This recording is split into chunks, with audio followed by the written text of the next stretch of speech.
Okay.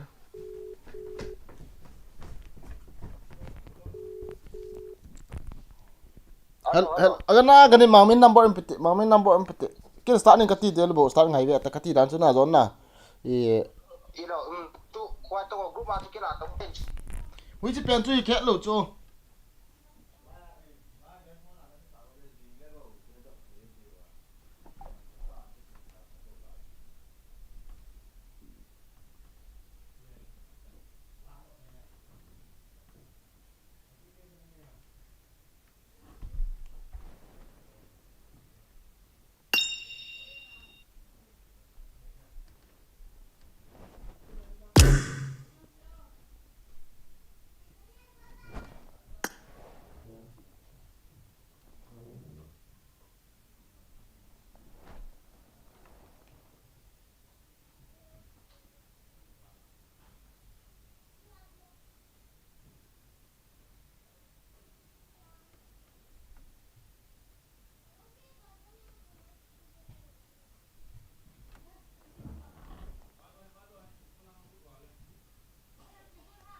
Ngai wo guys comment ho kan sim thei nai lo de thil ka su to di men na. Ane thim je wo. Hello. Ning ni vai tong ro ma chun. Ki friend lo ham. Na min chu ipiti no ko na ma mi. Kamu lo su la. Ki game ya. Oh. Intin weta. Ana pat de te na ve de na ma min. Spectator mi da na kick di cho. Aban te la pat de te pat de te kan kon so ji chu. Yam ti la mio he thim ya ko yam kan ni khat le le ti yong mai the ya na. Ki sa tu tin start to. Okay. Okay guys. See you again in live stream this night. Tonight there will be very pro people are going to be battle tonight, and this is the scream first night. Okay, we have scream this onwards, today onwards. Nah, we are going to have some scream. Okay, very super scream. So tonight is the first scream. Oh, cut. To ahi, who is there?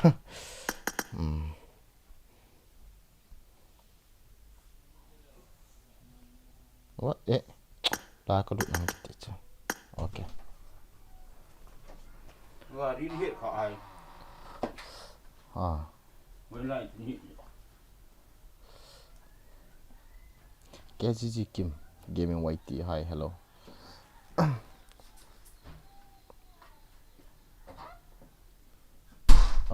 KGG Kim Gangte YT know me? Huh? What? Yes, I know you. Kim Gangte, welcome to the stream. I love you. First like kahe, ki pa me baby how ki second like kahe bro. Second like bro. Thank you. Luis Soki KGG Kim. Sir Zubel na copy ham. Ipiam Zubel ko copy. Huh?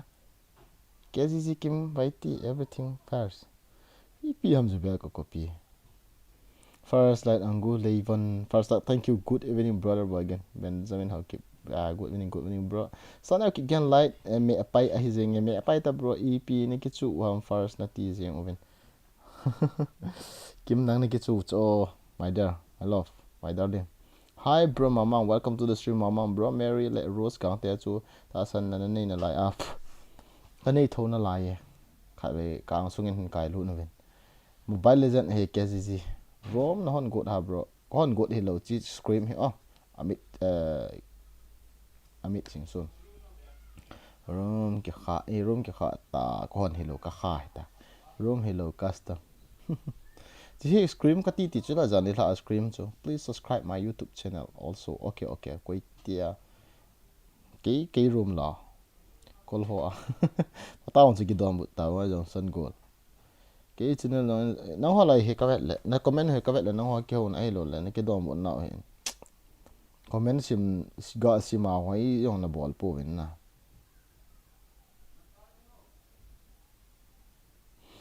Tua hi ne du khat chu koi tabang Roma hong lut ho ne du khat chu iphiam ti le akipitan fifth it chalap India timing it chat like a panding Israel timing 5:30 chat like a pandi hi in Adi chu Israel timing ipida ka sai ham til Israel apa na ki chem tam ta men stream na vet law na het du hin aban tin le rule and regulation chu na sim tawin yong le naga het du khat chu repeat kan bolin koi ta bang rule regulation zui lo uma hi le points deduct di chu ke hon first prize mu yong lew chun ka deduct pi lew na mu lo yang thai o en na ati a chu rule chu na sim du ka ta asanin rule la ki sai ho cha bona na zui du nga in tin pe na mi vei phal lo okay emergency pickup ho phal lo cho chu hin na zu ber an kut tai hello Fela Sir, I'm really sorry that I cannot be OP tonight. Piong Take this down in Jusanpur, sir. I'm really sorry. na stream kit OP ta nang screen first time OP get ya kalai na light ticket ta light zone no if you don't trust me zone no light on zone ta thi ba chi gun ta on cho light men ho kha chu light mat sa in lang tabanga chu ka ki thin jiu he light thi teng tu kal nan tha ki law ti ani ki thin khowa de te lu ka lung han da le ko lung han da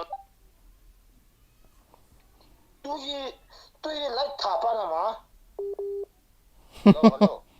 hello ka lung han cho tu yi light tha pa no bra bro ke hong ka zaw no id ka mu lo sia kong lu thelo id ta lo chu chi id ta lo chu me bro zani la advertise ka sai se youtube ma ka upload screen ki bolding hin yo ting le room ting ka zaw no me na ti thelo du bula na ki kon na ki bu du he ka ti hin na koi man tu an han se yu chu sil thinu a sil tho kai ta bang ni ta win tu au hi pa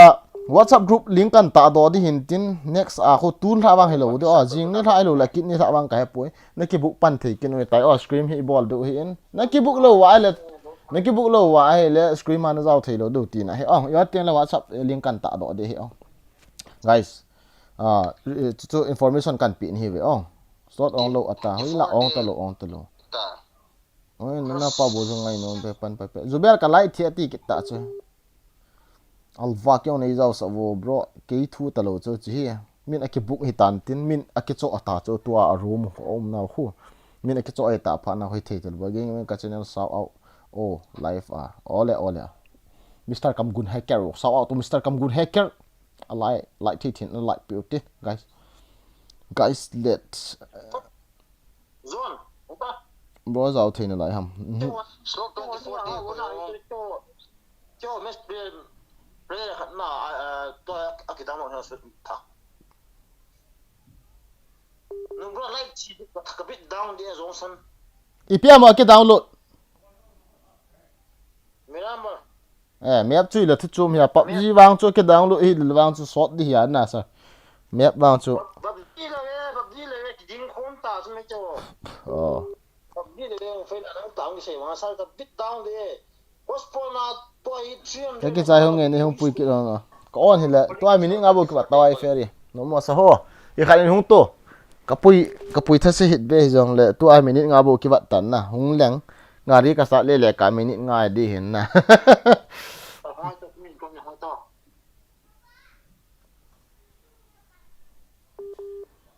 stream hi ima cha delay ko kai lo cho jan net ni hat cho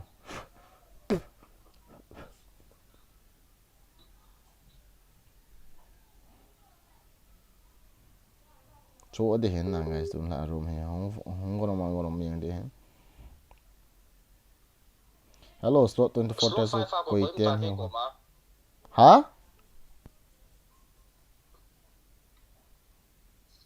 slot 5 ko ko bam pati quay mà cháu bôi kill thằng cookie bom lại slot 5 à kill thang cookie vậy là phải là cho ba yi nga de mo mình ni bien ngao mấy thùng bien ho y có scam bone lại chỉ to mi cái nó này cái nào phải bra rồi cái tê ta na lại chỉ ta bui ta cho có phải là zero cầm này cái nó zero hay rồi này ít cho có phải là không chỉ cấp cái cho bui thôi vậy à chỉ là nó cho ba cái thế nữa bra na bra volta slot 24 te ko ina ngai ipition zone ông này lâu tiếng ảo mà hầm zone ông này lâu tiếng ảo mà hầm slot alam kai pau chu ko lang sei pi tang slot 24 zao lo pi chu slot 3 chen lo chu an book pa chu call tong an book pa ko na player list ka me tong zo na jang chu chu bel pi sei ke ne ma hello tip te zon na chu tun hai slot 23 chana ding abo ibol ham zon kan sa hingai tong zon zon an book pa chu call na dong tong zo chip ta ben dang na jang chu chu dong tong on het ni ngati kha be zon chu ka sei sa ti sa kin ga zo sing ka te sei ipa zon sei te ngati zon ipi na ti 23 chan bo cho ai le pi ngati cha lo hu ko hi ipi da 24 ra mong slot 23 chan bo cho I just remove them all 23 chan bo hi le 23 chan bo hi le remove what ta zon ki thei lo di chu remove 24 ama wa hi 24 remove sir link ham password id link ham is ba ke to remove ta sa remove in veta apun zon le na zon thip be chan third ma min chula ko ta apun zon le na ai khat no le ta aji chu 23 chan bo hi le ipida slot wal wala lun ham chu thei lo di chu min on complaint bo thei chu 30 rupees le di yang chu ma ho hi na le a slot no ke lo le iti ki chep du chu mi dang su boi du ta chu no other was just kick no ngai te kha le refund ngai lo phone number ke lo le mo ma sen chen nam refund ngai lo do lo pi cha sola kong leng lo the ha no booking lo no welcome bro chom cha mi nga uti ka nga du ya to hi rule di lo khana chat men na chi the lo le zon kha ve no slot bol ho chu as sui la ma ta ma ko mu no me kha ve as zubel sa no ho ipi no boy ha mo fela ha na dang lo chai nai lu hello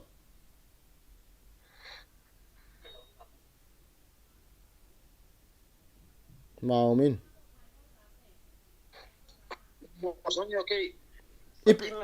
ngai te fela na hoi pin bo yu la map na ki download chai nai lu tu chana ba fe to na chik je pt ham na ngai te kha ve nga be din ti chu ipi chu nga be dong ka ti na chu na hoi pin bo na lai ha 94 papa ne 84 papa ne nga de mo map ha hello map download chu na map download ko ha mo uisan asan sente iti miramar room ki chimne miramar nei lo chu ana sente kha ve ke min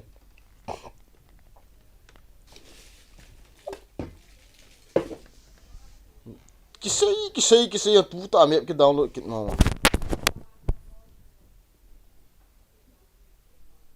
thana si be fel lo hai fel mo thi dan he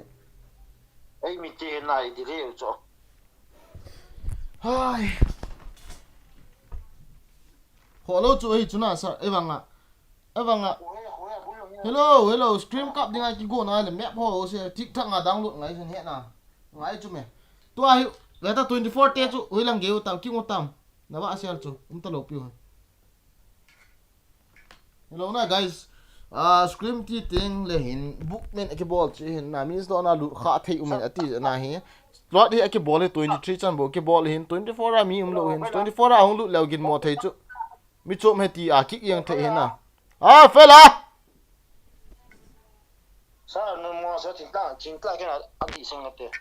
ko loi pau na remove kho do ta na 60 100 plus ke na nga cho yana slot na lo remove khau chu la nai na pa ko remove yong kon remove fa iti kon remove dila take je mu hina sa na chang out cho in kon tin bro nga kon te ko ha ma to to um ta cho glis kom ji an sa na to ina na glis kom ji cho ko cho okay anyway ok phát đây tôi cho cái bé orang cho hạt bát cho cái trong này ngã bộ tên chuyện này khó lắm ngã gì chuyện này khó lắm ok sao ngã đốt this your choice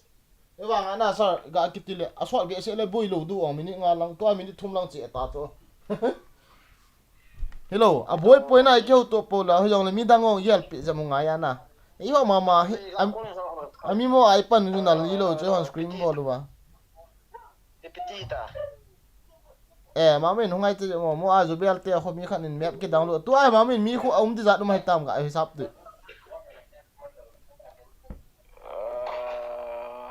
bạn nó lấy chưa ngai to le tu ai mình na tu ai an si pha nu ta cho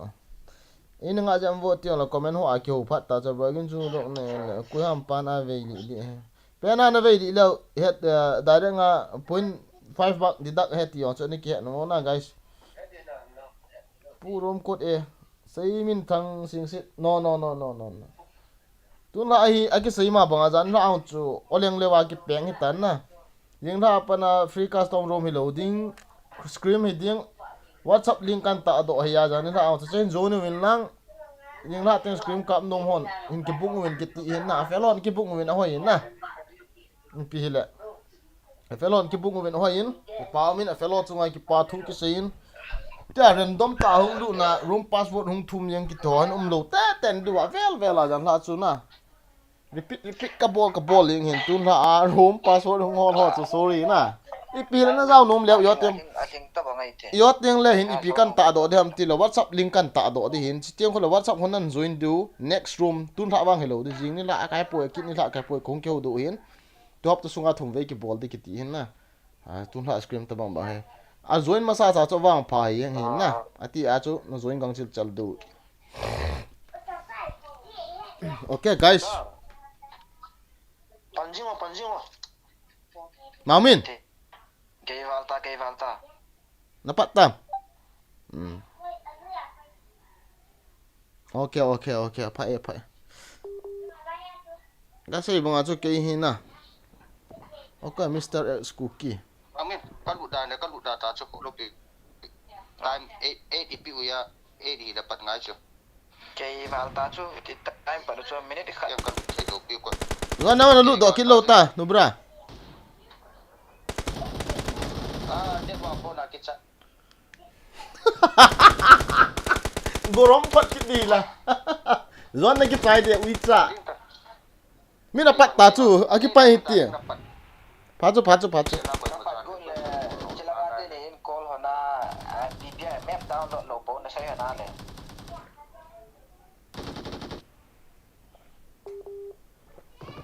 map download lo cho mo kin cho ki ma bol du chu me room chu pung gai ti le ne na amo ya to ban min chu chu level 30 chu zubel te tim ya excuse an tu na chu ta na I can accept na awanga ima cha sei lo wa na inga hom ti ahong phun yo bo chu bo ya na zubel chun ti an sei na chu boi lo pi ai wa chu ahong lut man ta le kilo ma zubel te tim ole lut man lo hai minit som lang kinga a hin na cha chu hong lut man lo wa na ba minit nga lang minit nga hai na hoi ta nga ma ke hong lut na slot number 5 na ko tôi giao na một báo nhé mà chơi ở lúc ban đầu đấy mini nhị bộ có một chỗ ron tu ai kol kin kan tha ta cho đồ mang to ron phải thầm đồ mang to cái LFK to phải kill thằng okay guys tu ai ip focus tu am game focus do tan sa ga mom ta ding ka ten nga do ko live bot nai lo session ga live te zang kai stream ham ki ti juga le mang kyang stream nei ke we ato okay guys ki pau men ni za ki stu ki ta ven tu nai ai mi te he fa mi thiam mo ai po ven platform hi nei mo be se man tham khat platform ding he mi la tham khat i ha hem thein na di ven tham khat platform ki sim te ta stream kan bol he okay stream kap man jong atam pon first price na la le 300 bo in entry fee to 330 bo hi na a boy pon ai pile jing ni tha ayong le I bol mai thi hin yo teng whatsapp link kan ta do de hin tu a hiong ayo commentator comment in pan nai lo du hin pem til ka som ga ki kan do tring ka te guys okay Ini ngajak min lang cái mắn mong hiện về gì comment hi kan hasim man lo di dang khana men hin la cái thopi na cái tile support vet sa na comment na sa ta anan bol cái pa men as mi hi mo ti za la gam lai la cái nai le dia Mr X cookie ma tia chon hi win okay ana sa ove Mr X cookie test slot number 19 hi thal na ki mu kita slot number 19 te to okay ama ho ai slot number 19 te lai hi in slot number 17 te la in grace te am ken na grace powder chi hitong a grace don't go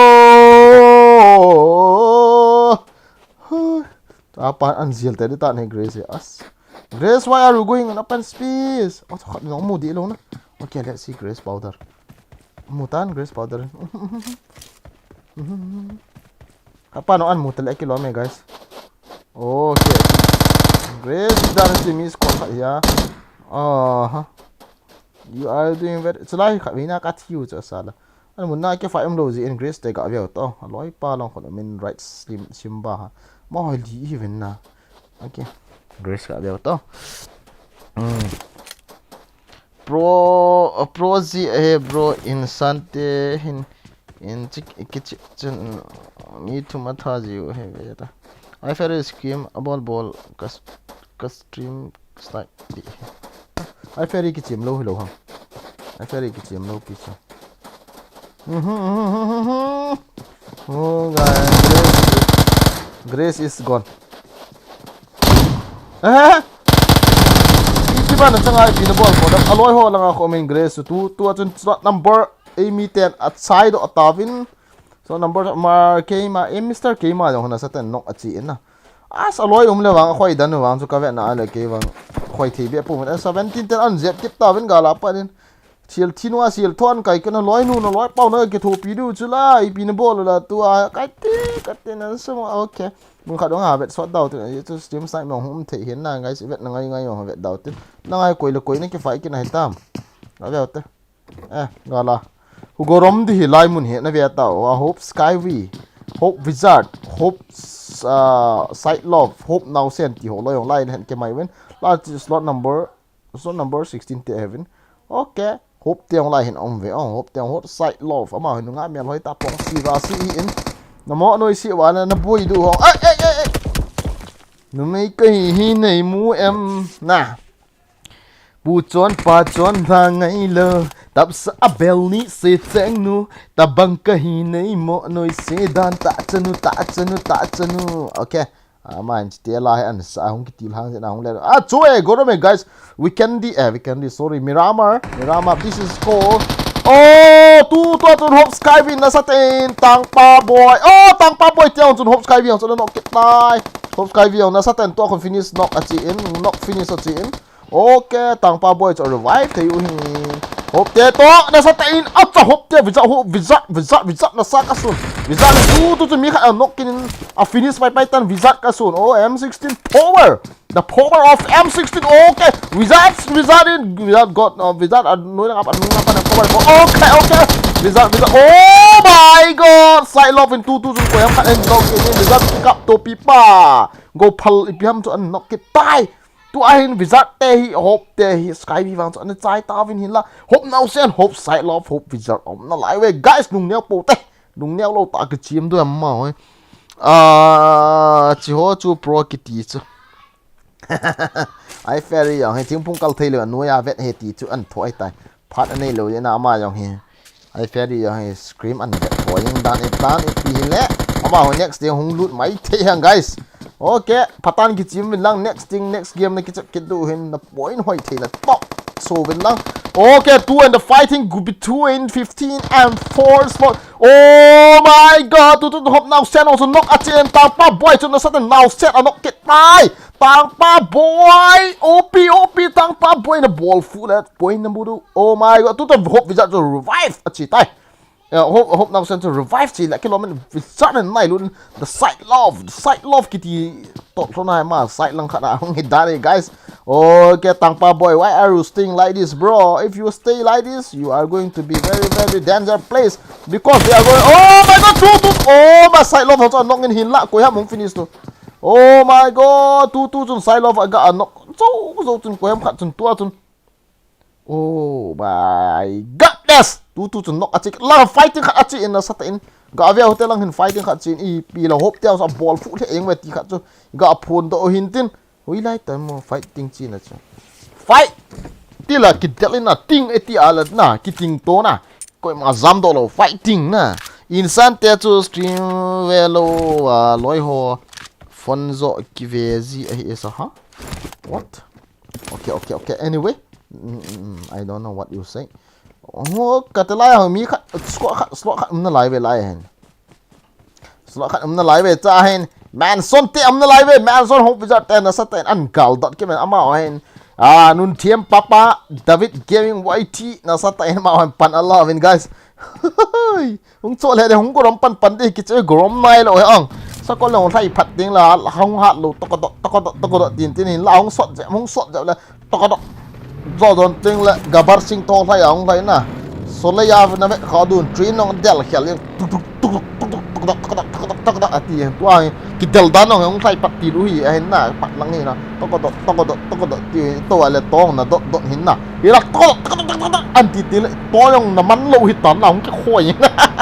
anum de yengen guys tabang scream hin om na sa lo ham kilen ti wam na lung galo comment na sa ta hin sei ti bo ai ti dana random ga aspect ti dong le ma ho ngen ka aspect ti de ha matran do te okay hope ten on ball hoi ti yengen guys oh boy again nang ki ho poisar okay no problem bro ka penge private in ga kizilite ha cái say vàng à chú cái ball này ní sam cái nó hoa này kêu ham hin ai ti dan anu nga go lang yu club te milung le no nom po super chat cheng khat cha ball long lo zong san te let say te na sa ta scream ni ki ball pe super chat cheng ke ong ball lo chula ka du chat lo pi chu nang ho sum yong le ball ta wang vet na la hi chu me what is the meaning of this fucking behavior I hated this guys. Where is the belt there? Where's the belt there? Holo to the belt there. Ga hol ta hote. The belt there tip mang jalo. Olo ki chai kin ho tam ki chai wang ki chai po ve. Ki chai po ve. Mr. Foot there lang hin zel. Oh, Mr. Foot there ko te kidalam. Who is fighting with Mr. Foot? Oh, Mr. Foot there cho ki chai ki hit like kilo Mr. Foot chang se tai. Aloy pa revive go and hit loading hit slot number 14 to 11 200 akidale. So number 14 down na sa oh my god Mr. Fu so anok hitale kilometer Mr. Fu to knock at the attack oh my god Mr. Fu bad luck bro better next time oh he got shoot from backside oh Mr. Fu there's 2000 ang kinok me Mr. Fu sa side tawin yes slot number 14 slot number 11 slot number 16 10 11 10 the look at the slot number 16 10 oh my god slot number 16 10 gabe hote guys slot number 16 oh David gaming YT3 wow awai pa ku ham belte nun team papa oh my god ay DBS OP DBS bro oh my god tu DBS na nong ina kapat ang lelong oi adum le zengin hoy kaden kadon kong kayong ume hin ko phal nga ba ki chim ngan chang hi win nu naw sa pang vet thai be se bang hi ta poi tu a ki del dan ka vet la sa tan leng ka ma nai tai ki kap tu na ka pa tu na lei set alo di pai David game tu chun an nok ki ta ve 11 tia chu OP ke yang wen hin la mini ki chai ta ve hin la man hin la dominate an ball an zo han kills wang su izat mu ham wang ka hepun hin la ga ve te 11 10 kills izat mo where is 11 pathong and cookie than RX na kilo a teammate no a team wa khun ki team kill ko 4 ai tai anal the jing okay let's watch Zubel gaming where is my friend Zubel gaming horny tiao he mi khan hung do lo ta map download ko na cha chon start man hen na fi ku tuan garin horny to hong liang phai ki tai ama ho hen zero kill chan nei he ka tes min ngai ta ham kiti ala guys dan hi lại nó bol đúng lù khát hay xí mò tiêm vô lại bol lù sa tan cha tun ra ai một tiếng amang sihan lại bol lù mi phalo như vậy yong kimu da hen na nu hai nong dei da hen go thang nong dei da hen na lại bol lù ang ka to lo chu nani kha du he nani kha du he ki tham du he lai bol lo satan cha fi ku te zon no brate yong he zon no hong du to zo pon tu na EMR English member cookie ong lai na sat in alloy pa to mini le hong hanin mani jong he slot te hong du do zo lo dan he ki kol do zo lo ham ipitiam light thiam ke poi cha champur lang light thi to mit to na a thi to mit to awa apet lo hi ngo champur lang thi lo ka le mit amit lo ka le thi hin ai le zon sung la ha ga ta chi ka Mr. K ma acha Mr. K ma te na sat en lai na ki pe vial le ngo ipia service ipiam ke po ne mil long ngai pa si Z7 na Amy Ringo ama ho la amen aki pe vial le ngo oh line fighting at guys venom ta fighting khat line at ke cookie love low HP na sat en ko am zil ke tai cookie low HP is still slot number 14. Maybe he is alone and he is waiting. 16 number slot number is waiting. Cookie alone. Cookie low HP, and he is drinking some drinks. And his helmet is like African boys. Okay, go now, gaming. Go now, gaming. Two. Slot number 16. Look at the go now. Knock at it from where? Oh my God, go now. So knock at it in finish. Wang so he put a lot pan to I heal do hey. Go now when heal do I bro đang leading a chance xoay tao mà hi number 14 ko ila 11 te ga vel ti chan gya pat pan an la bam na oh 11 te pathong te evin pathong an nok ele kilo ama hoi elimination mi nga la taw min ama hoi a ji po op le yeng wen na pathong te ni chuin lai hin okay tu ai hin go neo jong cho ana cool do tan suti nal tan cookie low HP le cho eng tai ai la ma hoi hong ki file de zone an del do ka tan ai la nga zone sung nga hoi ga to guys ngai la chon zone lang te English a commentator nan za do hin English te si ma cha da fine king sort of the mountain of sign na English zong ha za English te no het na ba no ma ke English zong het te lo English te no comment in sim lang ipi pawa commentator na ngai no wam chuin sei lao chu thai pawa na ngai no mam bosri ke na ti no wam ipin ti no mam na Chinese pawa na ngai no wam thai pawa na ngai no wam nam ngai no na paw hin sei lao chu no ke hin paw yo si ke ni na boi lo he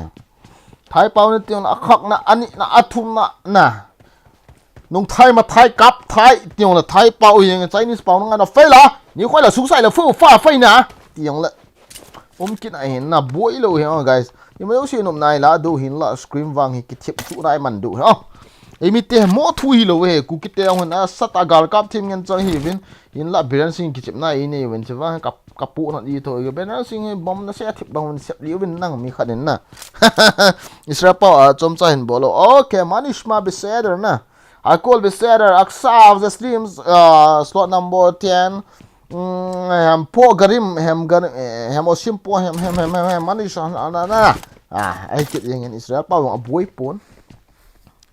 okay metuyan osim metuyan na bolo ik yang meti na yang Israel pa wa so ila pida cho brightness ong thom ji ham okay guys tua hekin ama ho kavet kai pikan boldam ti le WhatsApp group kan ta do ni tukal ka ti dan chu abana ipiham room cup nom ho adinga chance kitile id hong ki book na deu na an ki book na deu ipikan ta do dam an ki book na deu WhatsApp group ki het to na ding so link kan ta do di hin chinan na join deu WhatsApp a khu ke hong ka join no men ti leo cha pa na ho ki za to do cha pa na khu nan join du tun la a ki chem ho bang ani ki chep theina deu wa lampi kan gon pe ding a hi ai nga zep min lang khalele ve poi tin la na gel pu de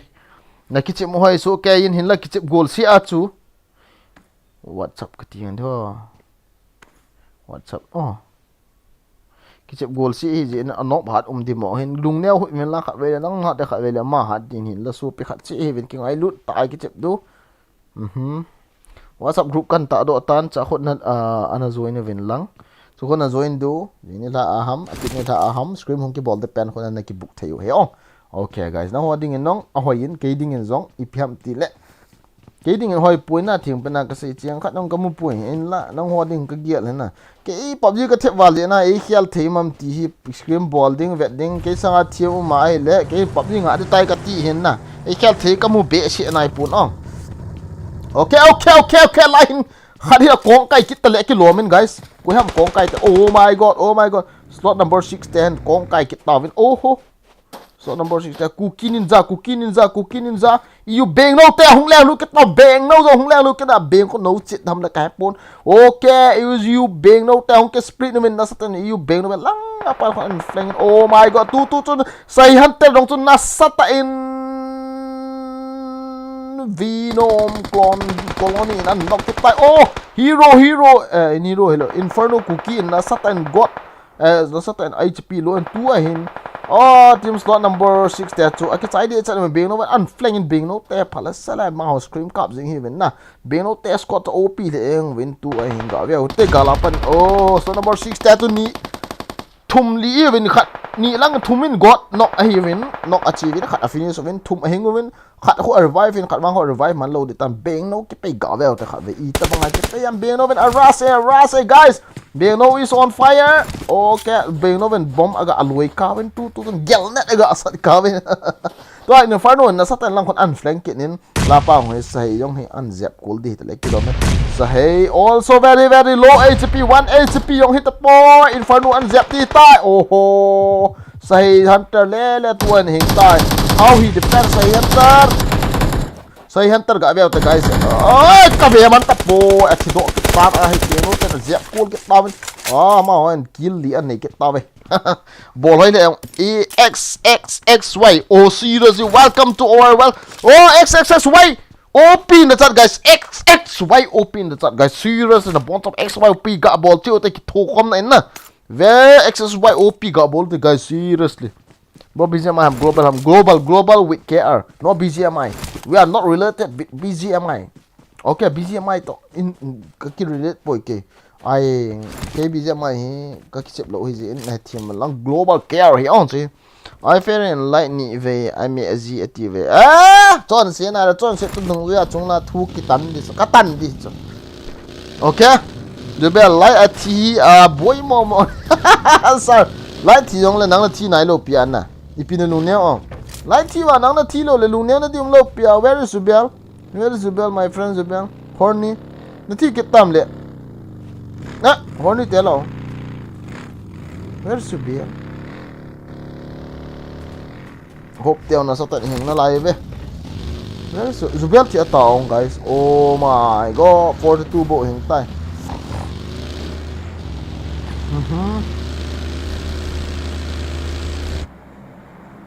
IP mam empty kita về tao bắt xe Jack cookie white thì cậu đâu đó khảo mình tao fighting hi hung nom che đi in go rom che đi zone ko drop ko an kila do ke yong han ruma min drop ala ngam ni lo ke wang kala chu ta na min la ngam ni lo ina kala chu to ai ke nai pen di koi ham chu la ya te hung ki ta tu di wa ta la acha so number 16 and so number 17 okay they know each other there is enemy khatpano there is enemy in front of me there is enemy khateno in front of me there is enemy let's see 17 how they defend and how they fight the way of they fighting they are looking in 8x oh my god SKS power seriously he knows where's the enemy and he's looking okay mangkeng in a stream low ham a stream so and Neymar or animal bro animal ai thật su hoi ho ha powder Neymar in fact ho zo kichema amu thei he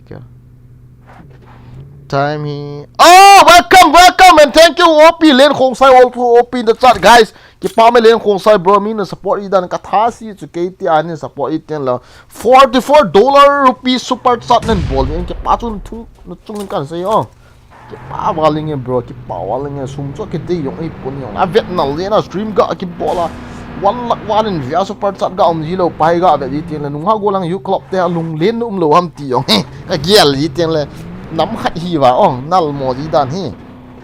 ati na la hin ko ham nok achi kit tai Mr. Kima te kun na ham Mr. Kima te hi slot full ham mi thumbo ing tang kon an no ham che ke pun mi tan ki fan wala zo ham na kaya pun okay let's see how many kills they got 4 kills ana chai udan hi guys ana le yang me ma te tu ko ham kan an slam de hi kilo me ga ave te slot 8 ten na satan garin boom bam tin hung le look at now they are very close this is shooting god from He got shoot from another place, and there is two. Oh, okay, hope now sent and gala mul chung up and slot number 19 10. Gal zap kit tamen. It te hung lai hin. Mas satan hung len lu kit tamen. It te to 19 te to hung ki zap do du kala hope ten chance an ladu. Ngala pa da advantage an ladu. Hu ga vet ding ka gal dot nyong le ka tha no mas. Anal le jingin. A stream ano no to ticket a hit ha. Jubail sir मथुरंदो नहीं जाएंगे आई फे लाई चीज़ों को इन जान को लाई T sir Jubail को लाई T Jubail sir Jubail आदिंग आलूं से नहीं तो इन टी को लाई आमेन aku amen lesun namun labo mai tis tuida ma chamul ko sa aki bonin ai ferry jo bel hun ke hi le tuida ma namun labo the ya mi danger hello danger ati ho yo jo bel he ei pil next ading in ground ana ve alwin la na khut na ke na kizit ni amun lang next hin na sa ta final na kap do hin okay now the team between 5 16 15 8 6 19. They are very very close and they are going to fight each other now. Hope they got to hoi to le jing hope they pan na hope they pan na hoi le jing hope now send to hope visit to hope x side love na lai na side love kiti ha lung set na aning khat na ti na he this power ai le do sung khat na din khom hona khat langa ma din na khat langa nang na din ai la ep cho lo fam ti la sung ning khat lang cho lo fa yeng na ma ding ai pi le guys anom che chen khat ve don lip chu go a don zap kin hitin anang lb asia potin ki vet pat a chu ka like ai ti ta go na like na hin tu zan na mang nom tu zan na mang si di ho like da taw ko to lo na mang ba ka hung ding अच्छा खाल बम तो पुंग दिन तुरंत नमंग तिंग ले ओके लाई बोलो लो सतन चा ना सो चा ना दिउ लंपी सही लो दे जो तें फाइनल ना कप दो एक टाइ गाइस जो आ ना कप कित दिउ चा हा पुई ना होंगे बेंटिन ना आजिंग आचु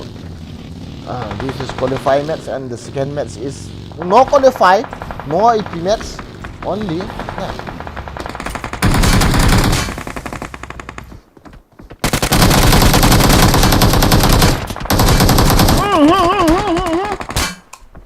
Silof and knock power, Silof and knock power, Sala, Silof and knock when Silof knock power Inferno, Nasatan Galapan YS10 Sky, Ipitam 10 and knock it power, Agorom, yet guys to Agorom, Hunki Pandi tie. Sinidio film to Hunki Pandi tie. Nasatan 17 tail to John Pomo, Pin slot 10 and knock now and the look at 15 tail hope top. Now Shenton alloy no alone as he had a pawn. Alloy no happy. Oh, Inferno, na sa tan ekinong alloy. Where is Inferno, friends? Where is Inferno, friends? Oh, Akiras to well. Now send to. Kuya ka Akiras to ding now send nok zopon. Aga anok zopon. Anom de jingin. Okay, lang ang 5 te hong el yung live ng galapan ng kawan lang hot 18 te aman lai hin 10 to 10 nung sa ako 22 kadam kin 10 pan no te 22 hi hong sai do go le kilometer sai do ta ver te sai do ta na hi Venom clone ni kiti kon loi pa he ti on si tan te top ya nang pat galu te ti zu hung hi mai te tan son pap pan hin la ki ka lai to i bi man ti ala number 10 par ya danger dan hi 22 70 18 ai 15 10 ti hom bain as long ako you beng no tu chu na hung kin no ta you beng no chu hung kin no tan Allah finish pai ta le kilometer where is you beng no 22 that the guys Zaki Cookie YT. Okay, he got shoots from another pass and now about chance and he is running in the back. He's going for cover. Now he got bandage and force aid kit. Now he's sleeping like a monkey and nonsense on signs. Now it is lost where they're in the mountain. They are looking around. How sad. They are going to get a turn. They are targeting how to get a chicken and they are very very good in good cover. So they are very OP team because they were live together, they were running together. Sudah tahu room kat dan kita guys. speak ngai lo chu ki thon di su khap khom su chang ni chang khat ki bang lo chu chi chu thang phan ki vet do SYS freeze na SYS binomo SYS result ki to loi na tu hai venom clone vi ko ha vet daw to ji chu 22 pa loi pa lang men ama comment an tha okay let's watch our wizard how he defends and how he got to continue. Wizard is on fire this time. He is coming in the baggy and he is in the mountain side and he is waiting for the score. Oh my god, he's getting smoke and shooting gas from another place. You better to lie down. Oh, what an IQ! What an IQ! Wizard got an IQ. Try get it. No, he threw smoke and he's sitting in the car, not car, baggy, and he got medkit. Oh my god! From the outside John, he got knocked once more. Monica, wait. Oh, so sorry. You are. Oh my god! RIP. It is not also it is down zone they all go kills by blue zone. Okay guys. What SYS hung ke pan take do 22 say where 22 12 RM Zoo Swice OP 3018 Telmo Alex H say Huawei VT, not his whitey. Okay, he's witty. They are in the cover and they are in the zone and they are very good cover and they look around the one who is coming here. They are going to finish them and they go shooting get from another place. Hope now send Hope Wizard is in the middle of the circle and the smoke is like a trees. Nah, guys, the smoke is like a cauliflower. Hope people bang jeng tan smoke muni ke the yang tai guys. Anom le yang guys like bot nai lo satan sa. Okay, anom le 2i between 12 and 18 take ve to win al kalan 15 te amin. Akala ai lo win akala kon 5 te am kin okay tu chun 18 te na sa time 12 te chuan knock in win seriously tan hin la ma ai ki revive and smoke kaloi pan san loi pan cover in anal che 15 te ni ko an chicken mai te now san tu chun I pyam khat a choin be now sen hilot gala paran ka wizard nok a chi ta wizard in tu ai kei wang che tange ka papi amina hotel zone kit tange ti lai ta hin aloi pan au sen hon sa ni ngai lang ate ho ke fight so guys. Oh my god, seriously time is going on this time. Seriously 12 and 15 ko yam khatte 18 tiam so nang sata in Scott eliminate na ball tawin na sata on side of. Oh my god 12 te hin tuahi ama han chicken nui pandu ta. Oh now sen also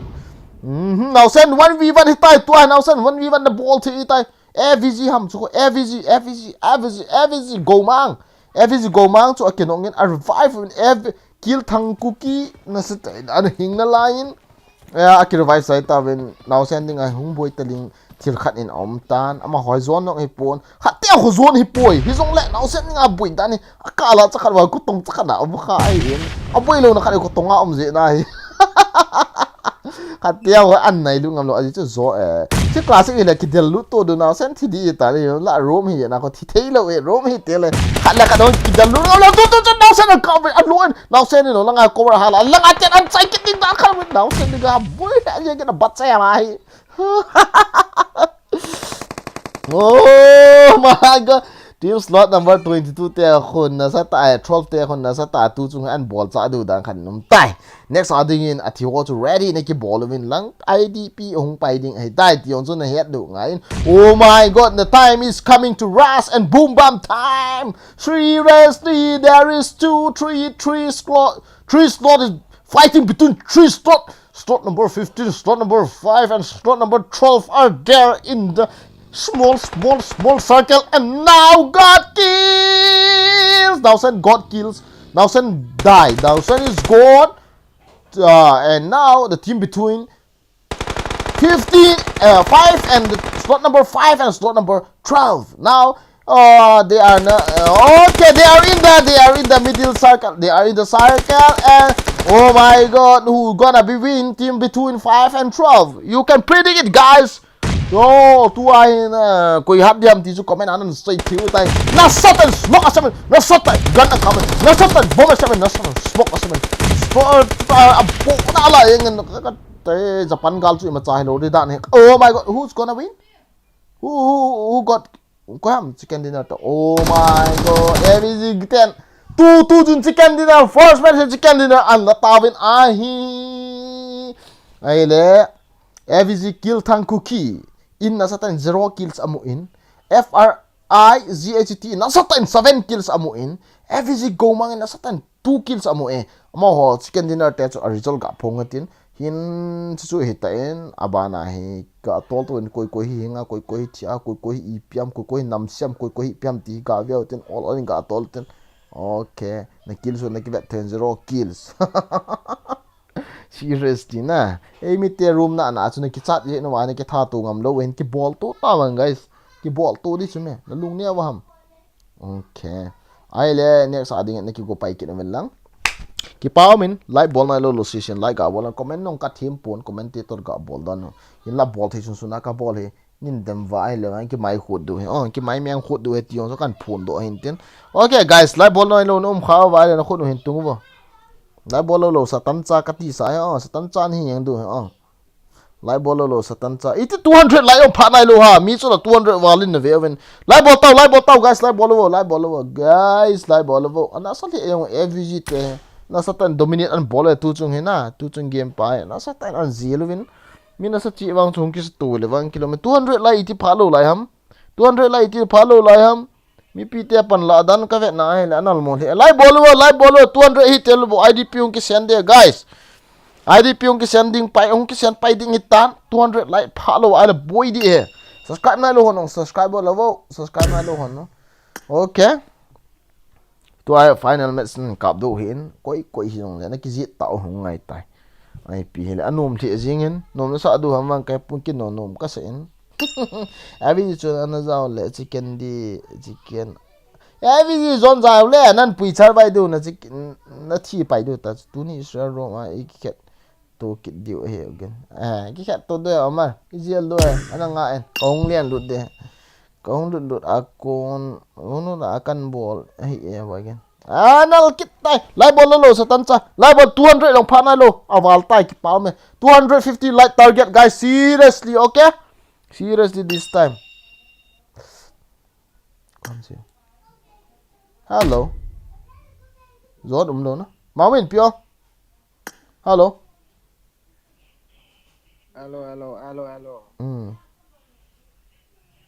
thế à thôi WTFT yang boyin ko maga sai le next match ka vet PDT na video dong ka vet PD ipiam ka vet PD ipi e zon ke wang zaw win ka te ta booking ke close ta ke ta next match ke ko ma ko an se ong se ta dong ta ko yam se chu hin son ti ko yam se chu nó rằng quay màn xây lộc quay ham number piti tu ai khăm chui cho zon lu nè zon ngay tệ có thứ gì ngay tệ tu anh ta khăm chăng chui hi ta chui mà dâu xe chance ding lộc pitin he na cái cô mà quay màn xây lộc pitu idul cái cô mà xây họ nang com kan copy bo chun he đi khát chung mini nan xây cho ai vàng á room cái close tie I think tai na join no island ni ding ading join no ti bo ko se chen he na what the fuck te chu ko yong an se ke ko ma I pian se ha apate jingle zaw ta win se ta te ka ti pe te ana jing ta di wo ma min ke pe lang ke hoi na pride ke ti bo ma ki ti ko klana invite in bo to jing to ma min the friend na ho chu na roma za ho chu invite yi tang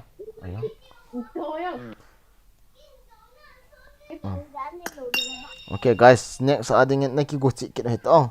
no mathurando brother elected down because of circuit is small no on one house burned down mono ma one house khat kana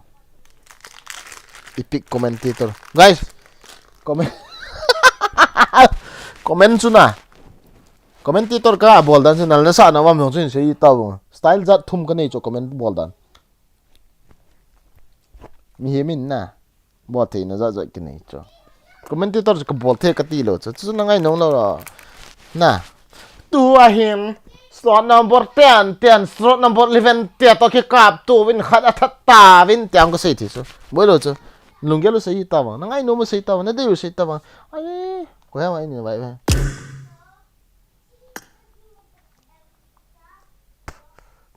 gitu aja lah enggak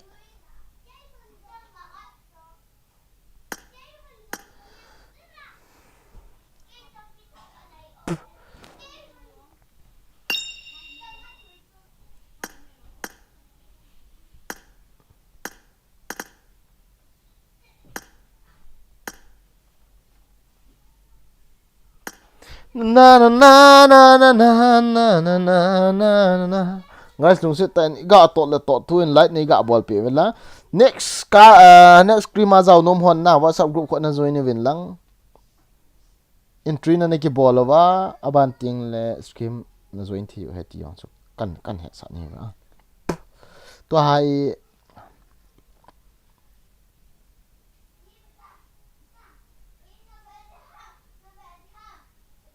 where you lie am from no on the one toilet burn on no reflex in 2000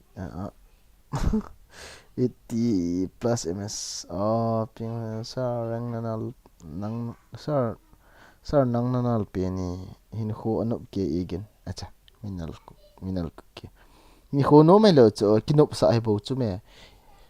ki great tu bo chu me thil lo si na en ki sim tu bo chu id zero is kiniam ba se no chỉ ở chỗ info chỉ lang ju ben no ID ho na dei wal tip be chan WhatsApp group pin ko mana koi kho join ven lang register ki bol ven lang aban rom na kap nom wa hile cha pana bo hi nang lut theu he ai lo wa hile no mo na sa lo do stream na vet manan lut jeng thei ti ta chu ai ta poi han to to pu ai ru lo hong strict che ai ta what the fuck hero op chema what the fuck hero op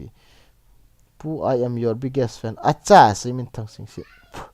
welcome simin thang sing si sir jabel ipad okay ni nang thin zo lo le nup nei PG from DM are you watching this acha Chinese pa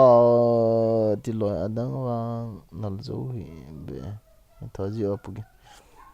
yes nal na sa lo le ano ngai da yung nal ka sa ka thoi nga na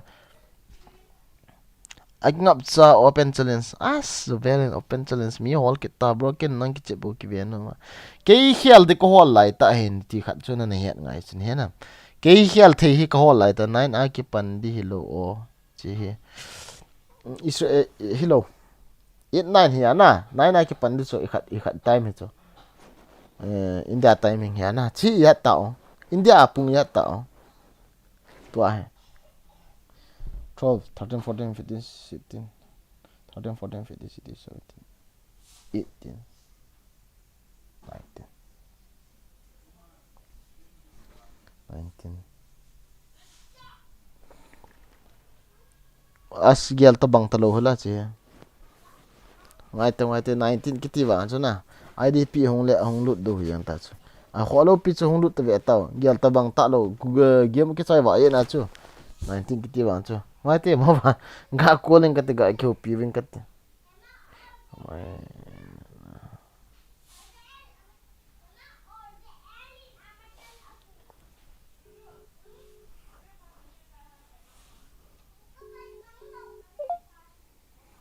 Ngai te kha ve. Koi ma hong pa hu bo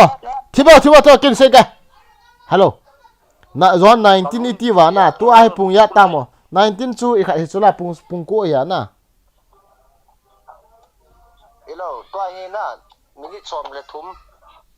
thum chu match start na de. Pung ya tam to su India timing 8:47 na minute som le thum na. Minute som le thum phat me guys IDP kan pi o hen. Ma min yo chu ngai to phalisel ne nga i tungo. No start pai chu me di lo chu me.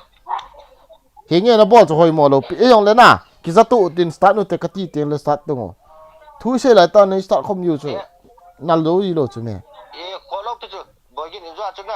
ai Zo- chu kai wa lu chu start timing chu zon hi lo na minute nga lang delay ta chu zubeli ne nga win ti na i delay chu la na jang o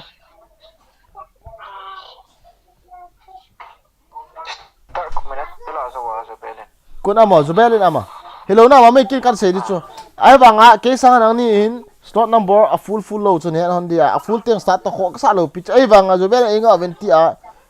alo khat hong lut man lo na chu na mo a ka se thu hin tin hello na sar na no loi pa chu get ready tam hello fela inge hu kyo ta di vo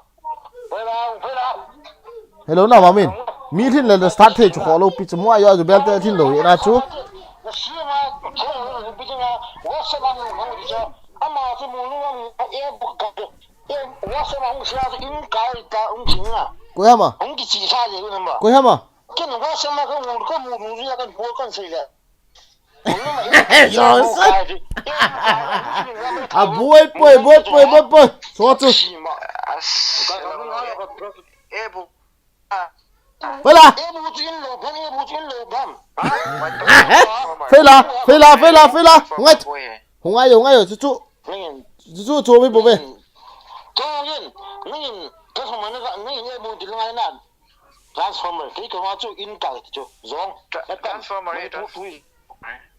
Hello.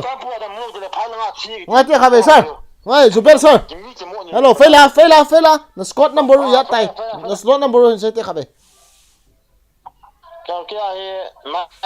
Nine na. Ipida nung nung nói luôn. Ipida mà nó muốn phụ luôn.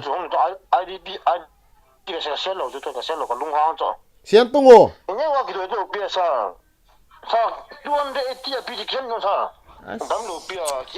Nang ni itam rom kita cang silau.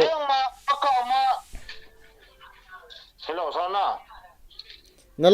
lại mẹ bao hung tên là tăng tên nó tệ ô hả vậy? Tăng tên là mulun tên là sao nào mulun tên gì cho mua gì? Ebu mấy cái thứ cái gì people ham, mấy sinh thế luôn ham. Muốn nôm tên gì à? Phá hoại lâu cho na. Muốn nôm khó cho cái hal tệ cái lung ang cái gì? Mulun tên là sao? Cái nó hậu sinh ho, cái nó lùm tên cho cái kinh tế, cái nó uống mà hậu sinh con, cái nó uống hậu sinh con. Cái giá sẽ nó thế nào? A50 à cái pandi lo cho tol so lun min. Nine à cái pandi cho.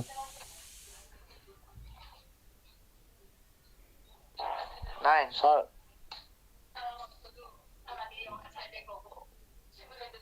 Min down đi thì ta cái. XXS Grace powder in Zubel na phone na ga reject na ti cho. Nan kolam.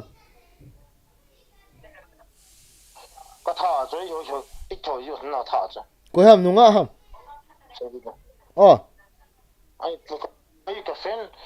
cái first plan is sao? Oh. Yung Grace na Grace clan cho. Cái first clan cho. Okay. Rồi mà chứ. Ai pi le. Hung du bo. Sir. E pi le. Never olo na chu kha ve le ilos du mong hin na. Chu ko yong ngo the pon na sar na. Yo chu creator mai hi win na. Mi nom na ding ai ki che piu hin na. Am dang mi nu chi de wa cho kia sa de wa cho.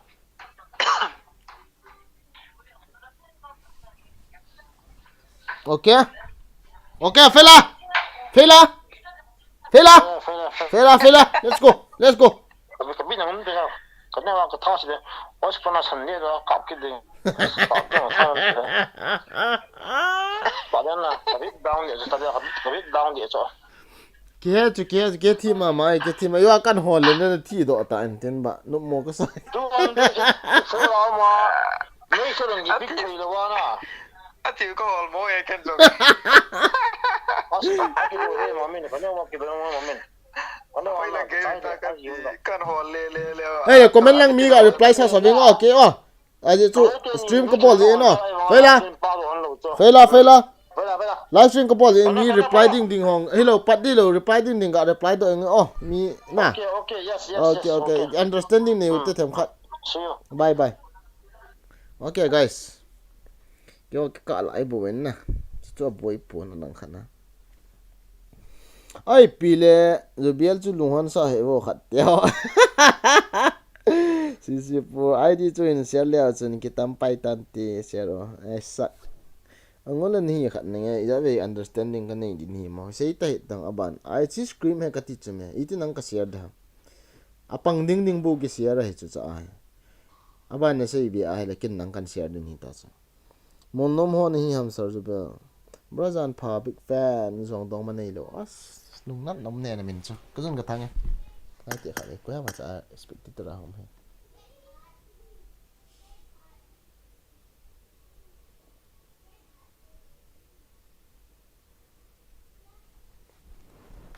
Mamin expected to ram khola do koi ham la do anu suda hong lut ham la ya ama koi ko ham na do ti expected to ram lut ho na start te very la na Mamin na mi thum mai la khat do to ini bo pan so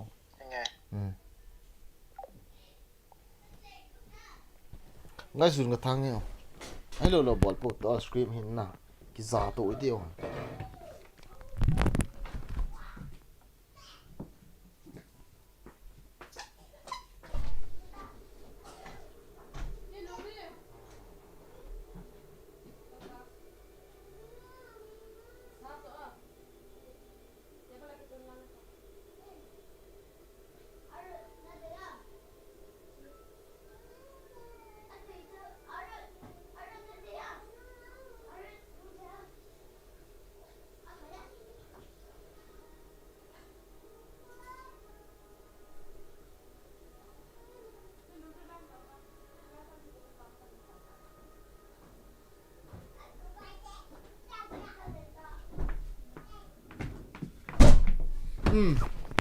mi pite viewers ho koma information kha kan pi non chu tun hla a room ki kap na zaw lo koima zaw no ma zaw phalo ana ki buk man lo ho chun huila bu dam ti na lung don lo na diwa chu comment a chu I khana chu ve taw comment chu ve lo chun pin comment a chu pe na comment a ho whatsapp group kan ta do hin chi group khu a link khu na create leo na join do hin na join ten lo chu whatsapp group ma pa na ho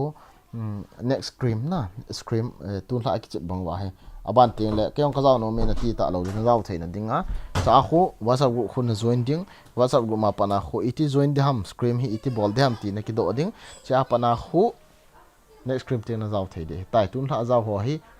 keong kazaw man pui ti an gel mai the hin ama ho an advance je na wa an fel kha je na wa an zaw wa hin tun hla hi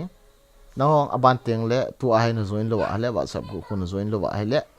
aban te na zaw thei di lo de hi in ati je chon whatsapp group khu join in lang aban te scream na join the na dingin ana ke do an lang whatsapp group ma chun cha pat khun hin join ta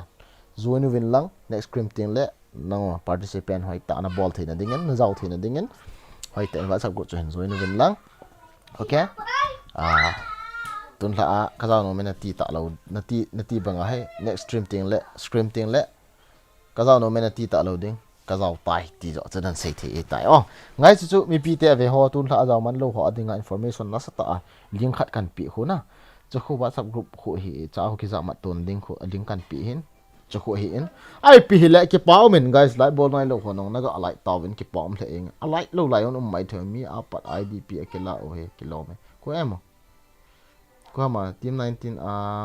ke ethena khu ki o team he po ngoài ta kan call so the team o hi lo le ka ki endo che wan chu nu mo na sa lo do he team lo wa lut ki ti na ki di so thiang pa na ka se chu guys thiang pa na ka se chu team lo wan lut leo team number 19 na pio po ngai ti Mamin team number 19 na ke ethena ti khuin ki pe ven na ke ho team he poi ti ho hoi da team number 19 na ke ethena ke ethena ho ga ki pe o ki pe ta team number 19 na ke ethena ki ti ho ki pe ta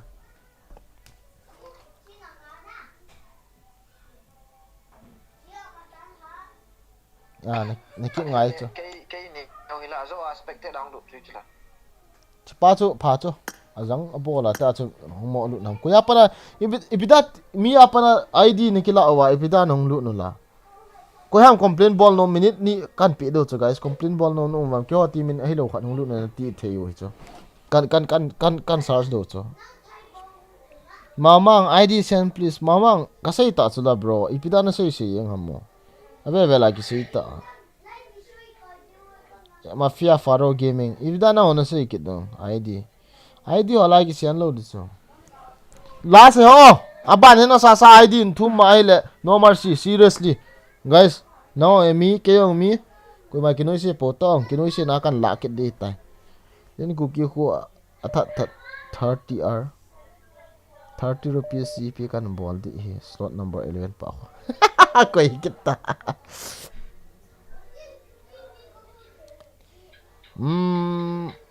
mina ngati ko ham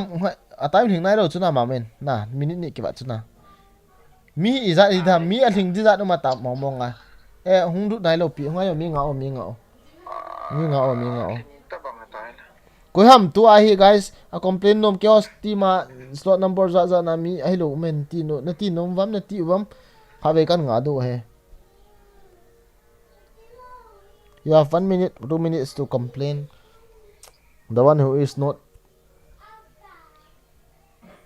who is joining your teammate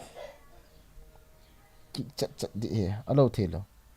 nakam atam te live stream ball di momon he as to boy 24 keep karo 24 te ngai te khawe 24 umlo pi ana ma men hả 24 ong ông mày khá là hot cho eh Israel lang ho na tiu lo 24 ya ha so at least a zao lo cái khá ya ham do nên at least an zao sa lo pa da chuka kick le an ko la ko do cái azang abol he ta bang cái ti te hi ko te hi wa slot cái chom le wa ti te hi password lik kit khar he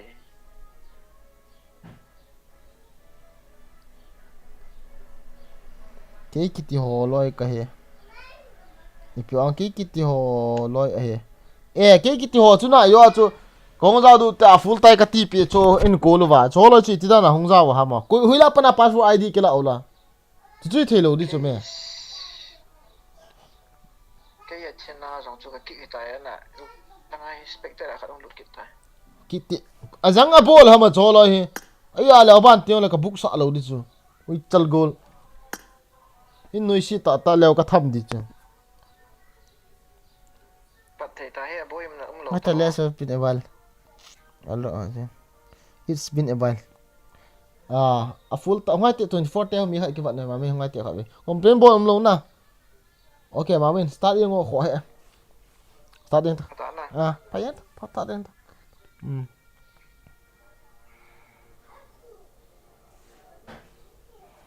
ID share pa fu ham or player ho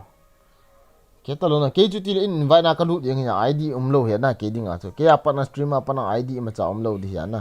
chu ya clear ya ke apa na chu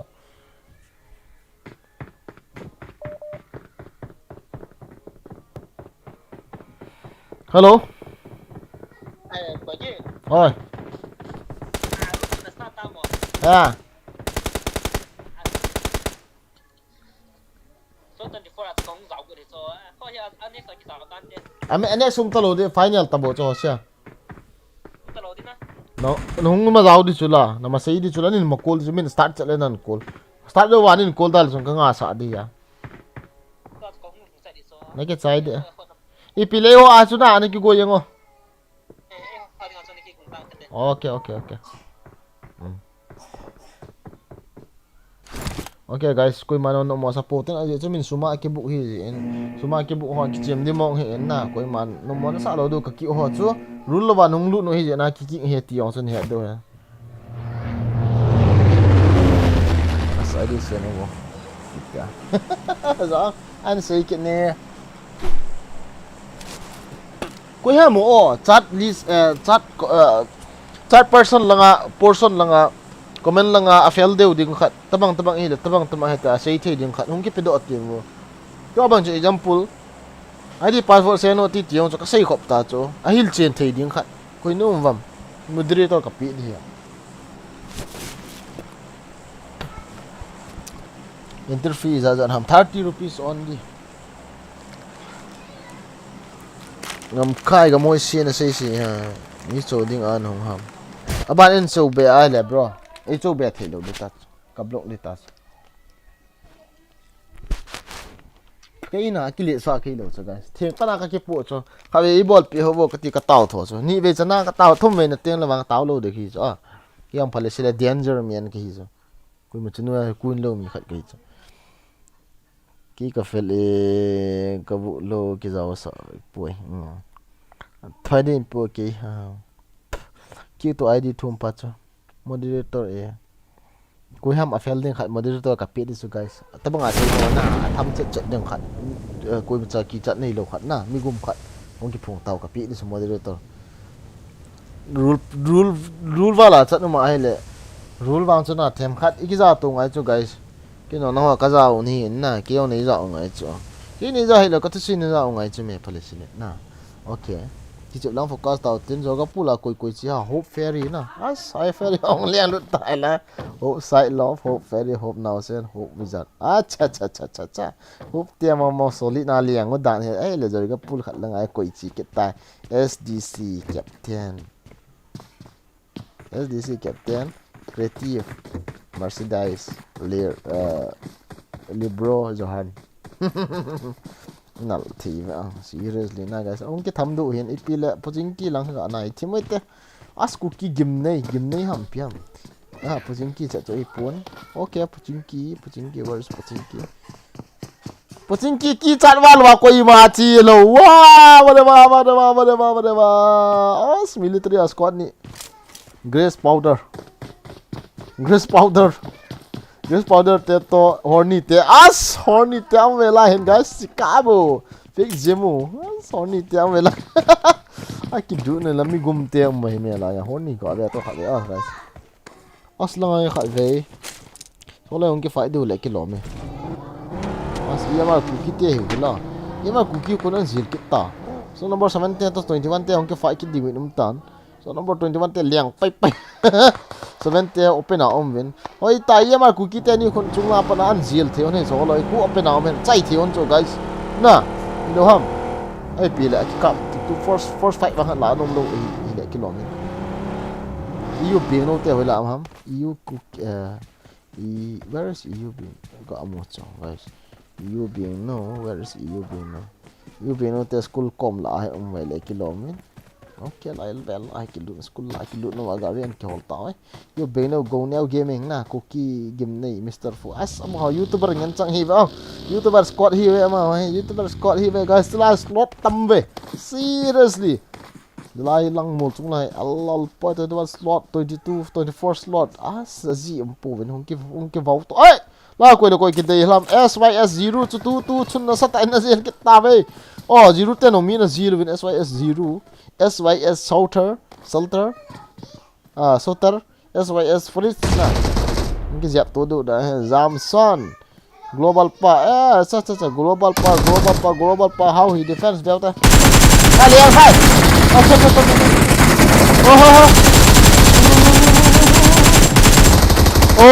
reloading bro bad luck very bad luck. Oh my god, tôi chuẩn sai đó cái tao bên như khả bộ hình tại mà họ slot này mang hố cookie bộ hình tại milta grome sir mang cái đi sir as mang cái tin mang sự sai đó cái tao bên sir mang cái đi kamu ut mang cái đi how ít hết đủ là mang cái đi tu ta as lang anh họ sa tan cái phải này coi ham cookie ninja te to cái phải lâu na cái nai u ti tao te ninja te 6 te he ve ma slot 6 te to a star 13 te ve cái go thang te na sao he za kia bang he coi ma pon ta ma he so ka lo thi we la ya so ka lo thi we guys ma he nai online cái này là sell tao cái này thì bên boy gin room na kap le nom na sa wangin avet gì ka he hi how ma ipi ama avet gì cái po itidana ipi nu sin ama ka thiên he level phone ka ngai nem pen iti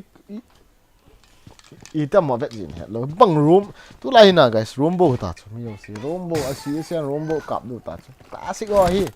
kap lo ni ta chu PUBG cái download ti hong room up lu na het sa di tabu tu lai khan to na hat cha room hi klase hu ki chiam nom thai bia to thiam dan dan hin room kap ma pa hin asi sian hin koi nang tele ke tele na ki mo chi nom telo na avg te ga ya to zon hung nai mo to nào xem te ho chi to ok khai zon hung nai le avg Ocha, every zone, every zone. Os, dosti baik kan tốt là không liên kết đến zone brown. Cái cô đang ho cả đều tiêu huy lang âm ta, cái cô đang ho chứ, cái cô đang ho tiêu huy lang âm ta, cả được tiêu. Nó nằm bao nhiêu giấy thì là sẽ phải đi hình na. Cái cô đang ho, đấy cái cô đang ho. Cái cô đang pa chi nó lùng đấy pa chứ. Oh. Adik ta sebagai ball roam hin ball le chun ni thik mo lo di yong chu anaya nai he ong ta anaya nai he ong rong ki ball le ki thik mo lo as kurang pa ga de sa che lo ki nok che ko lo oh slot number 16 na sa ka ke CYR acha CYR na sa ka sun CYR no loi pa no loi chang na oh my god CYR na sa tai mi no tai tu khun last man la ke thina no an i khat tan oh my god, cookie ninja le hình tay mà hồ là hin say hắn trở đi với cái nọ cookie ninja tu này cái ở trên anh dẹp cool cái tan oh my god nó sẽ tên cái cổ thằng pa te so cổ thằng pa không cái nọ vàng cái oh cái cổ thằng pa cái nọ vàng nó sẽ xì đắng xì vàng so không cái trái chếtด้วยanh trái chếtด้วยball hơi về nên xì khai anh nói good timing every zone ngã đeo tao khát về as miếng lẩu na cái chọc sang thi as bro no con cây này nó khô bằng tao mày hay nghe bắt chuồn sinh xuân con cây nhân sang hết ta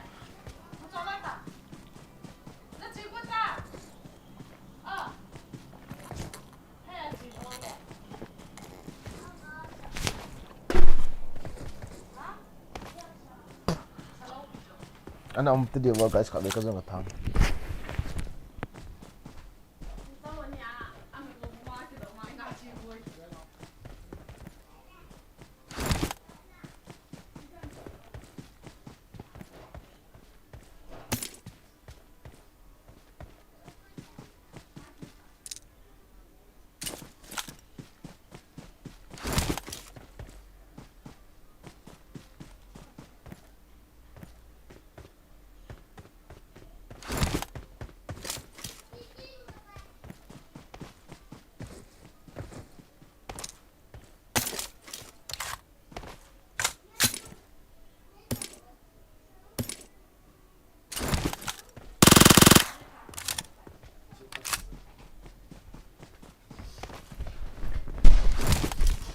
Okay,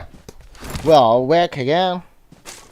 Okay, guys, tôi quay máy cái file à tiêu gọi video thì à tiêu cái tê to SYS na, không cái file cái đồ đang khát em tên, cái nói thì yêu người guys, danger thùng cái, अच्छा, zero tê zero thằng nó làm hình ảo bốn, welcome back to zero, buni hat pa yang amin, PUBG team pang dan hình zero kita, अच्छा, unrust ave, chu di hila. SYS dia tu nasa ta in 24 tag ki bay towin 24 tag khat ko dok di chak ko bi oh my god tu khat ki nok kit tai SYS te no sa the yung min oh my god no loi pan nongin oh tu ki nok ta SYS te ki nok le bang min ko man chat min an long the yung min 18 te chu yes I was there chu na sabi yung wen guys mi an chai get tawen yes na ya atiang ani ke chai get tawen koi ham chu ga abi man pon len cookie ku ke yu ki ai cookie close kem si lois na chong lois ti na ham ke pun na ke no da pathong te e bin pathong mai thu la la mi singan na reload kit ta ji jang no mi singan ki to kha kha wa da tho pa le mai de ison pen khat ki ve hen lang athi teng adang ki ve zi le kati na ha finish la hin tu hin akinai be se ampo la te hi as ku kiking te hona sa ta ng yang ki tawin as ku kiking te hi ko yu ha ga be dikati la dam kam na so na mes ala ko am tam te hi sys0 te hevin ai le nai le bulam te ko ham kcyr te hevin bridge cam ball hin na bridge cam ball te hong lo di dan heta so re no wo lang ha del ta mil ta te he to no wo lang te hong kin ai pen de sabas mil ta te he an hong kin ai du hin ai le zon del so so ta lang ta jar ki te la nom ta tu a hi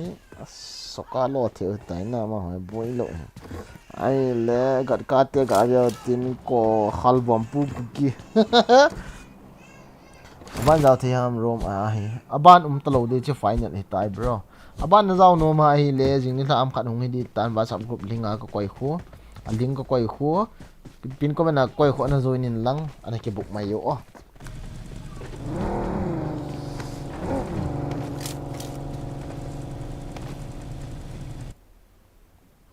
screen ma pan a hi mi chi sang hi ti on chu het du khan as hope ten lai hi a khol tawin mol chung sala hope ten phale sele ong glaser nei che heaven doi vial ling me ai le tua hi drop mun ni na khian koi ma na ve pun drop hi ga ve ti pi mam as akila o ta lo ye kati ai la bana pa ve kin te hong pul pan ham piam ki ve ti lo che as akila kit na tam ke ina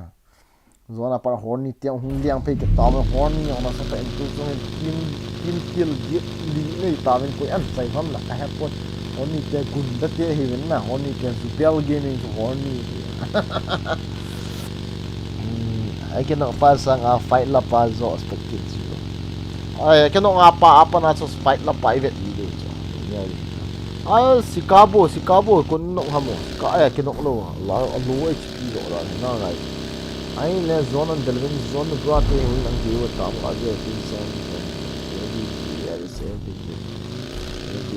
every as tua hin no mo na sa dalo hin every go mang kyang cookie as every zone na sama hoin kill zero na in live in mi khat wang so na titan zone ga ya hote chom khat he zone ga ya hote slot nhắc si game ading slot neki book pan take no tai whatsapp group no join no ba chi game ki chai apa na pana ka sei pin hi ve slot ki book man no wang sin hi ngo ve aban ten le zaw nom the lo chun na zaw the lo du na zaw the na diwa slot neki book tu chun go ma na satan mi khat ga anongin every go ma mi khat ga anongin ti go lo vum su ga anongin ga ve ho do amo boy fight la hi vun tu han ga ve ho izan hen onangin anol nom le abol mo ha abol nom le abol mo aban guys tu ni la free roam lo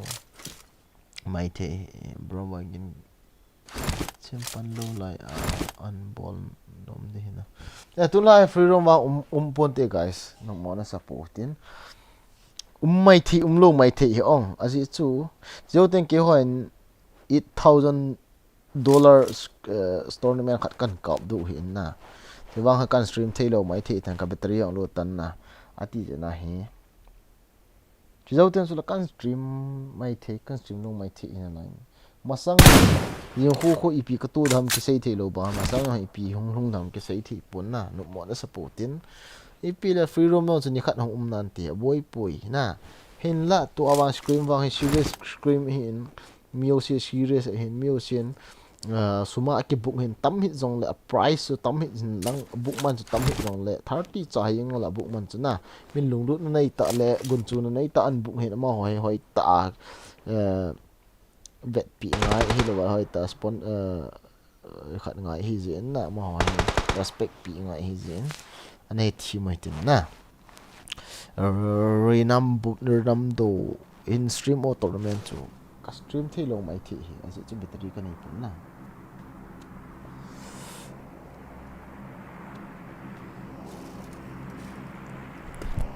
okay guys ai pi le ke pau min views viewers ho chungao alo thei lo ke pa thu kan phongin tua hi unom pan kid di tai zon hung neo che di hin ya chu jun ka tha de ka ti wa jun ka tha lo dan hi ka ki hai mil dan jun ka thang a guys no mo na sa no sa na vai ma mo nga screen ve ho chun phale sela ku ki te sunga ding a bol thei lo che ki ve to hin na ni ve lo simple mai thei chu ai wa ngai khoi thei ve ta jong kha cha ka to lo chu okay ke hen hadas as ama chang se tan tu a he survive ngai tai ma room hi apart sa to people thiep na dinga ki chep ngai in na tournament dir ham khat hen lang hen le them khat experience ne di wa ki bo le ti so ne he thiem do number 1 chu he ka tep na nom cha ma ha ja mi li chi pa hornin me changa mi li ve kul hai pi ha as hornin na boy na as hornin changa mi li ve kul dan ho has na samo mong he zo bel wang he mut on kit ta hornin te vin ma hoi na guys ne ba hoi loi na lung ha ha ing hen to hung hoi tam ka he bol dan hi na sawal kit na tai RM zu te hon na satan dukan zo be dukan thile ki chobin forex dal hain ki pe le yang tan ka khian ken ala drop hung ki chu du ham hung ki chu lo du ham ga ve te drop mai pp mam akila ta ve drop yo ken na ki la man ki ta ven okay ta na ki nai che ta ki nai che ta ven cha khalbom pu kuki miu si hi chicken dinner la nom ngen chang hung hi di tan tu chunga he price la nom ngen chang da bro oven cookie zaw lo dan ham a zaw lo dan e ma he tun lai e busy go ma te ko gas squad vi aga acha as busy go ma mi na sakit ong na sa tan het kin ong as ama ma kin ok ta busy go ma wa chun nok achi en tu chun oh cha khate mi thei la wang an rush do itan ma ken gaming aga revive like ta adwa zone lang hen apangin ang hung wan zone pil go like kilomen aki kap to wen na to hen ma ha nok chi ral buning man en la zone wang to hi pu wen ama ho yung ki fight ta he ki ras to ngam lo hin aje chu mi tam na la oh my god 20 ten an rush 20 TMG ten na satan an rush in oh to ai da to 20 ama ke chu nok achi tai TMG lusin an nok kitan FVG go mau cho tung lang men FVG te tua tin ma ke chu finish achi ta ma ke chu an finish ta min oh 20 ten slot 20 ten go FVG go mang to FVG zone to an rush hunding le ke lom ten line mini man la khom mi khaman la mi khamin an rush ke ta min zone hoi ti hung pan di tam a bom a set bel yang ta men to ai as aggressive le yang ta men hung gorom phot ding hi guys to ai ki del dan hi ka vet le zone on yaw tan oh my god to ts zone na satan mi khat an nongin zone mi na satan mi khat an nongin cha zone to chu nok achi tai zone nok achi go ma hung kit tai go ma oh go ma khat an nok kini go ma khat an nok kini oh my god go ma mini no ta go ma mini no tai to chu every te chu mini kit every te chu bol hoi de yang ben oh every go ma na satan an sai tai seriously op every go ma a bol hoi te yang ta bangkal wal hu yak ki mudi tam guys koi stream an mudu ham every go ma na san lang fighting na hoi ta khan che kenin hop tiang zo na ki dok bel bul ki yang ta ben to hop te to eu bero ta na ki fight ken men oh hop tiang khat aken ok tai to hop te to eu te na chai de chai ben chai pai po ben hop te to as hop te mi thu mi ben chlai hin eu te mi ni in mi khat cho chai ta ben mi thu mi ben mi ni la chu hing tan to an hop sai lo ben na sa oh my god eu beno to hop sai lo ki fe to tu chun na sata eu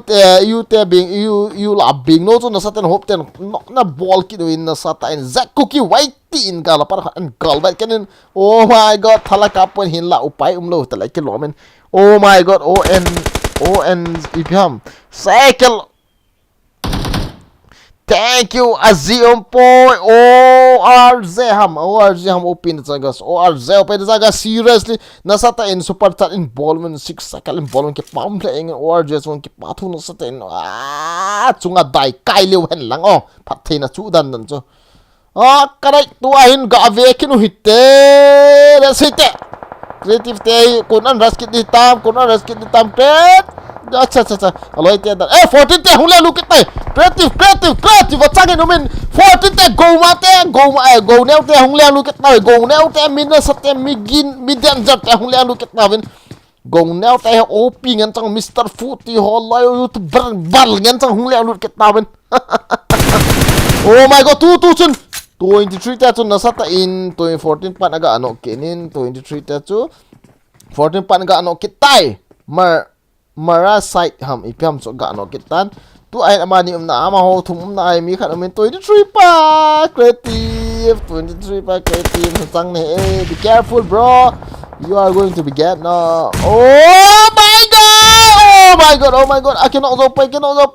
bota ngata dang okay fight no min lama okay fight no men Rolang ngahin if koi ki fight nam ga vi ki lutia to ane ki chai chan oh my sai captain ipiam khat te so ane ken okay tavin go neo gaming chun na saten la ya khon creative bota creative seriously tuta di creative so ane nok ket tabe inko chawan delu ni talai ke lomen creative te su aloi pa lang khat na ke no ke tan aloi pa SDE captain bo so achangin aning tai tuai zon hung neu hitan vetnum che di hitan SYS te hing na live in no satan slot 16 te na hing na live in tuai 14 te no satan hing na live okay the time is coming to the night time and to the chicken dinner time okay guys Multung ho la ho na ve ven in la opai pun koi mam mulo ba ko la ko ham kino oh my god tu sun ki sai tu na khat le ke tu na khat chona nei ta ven as cookie gimnei te na sa thu dan he mo gimnei bo ke lo da go ne ho youtuber hin aban ting le sorry ama te hi go ne yong hi youtuber hi in cookie lo Mr Fu yong hi youtuber hin amon wa youtuber ngen chang le ke lo min hin la mi khat bo su ave awin ga ha bet daw hitin ai le langa ho ko hi kitab SYS te na sata in line ke ma bol be la ko na sikabo te ko ham ti la ke ithna te men sikabo athi de chanin na sata in athi ja boy go mountain yung zone go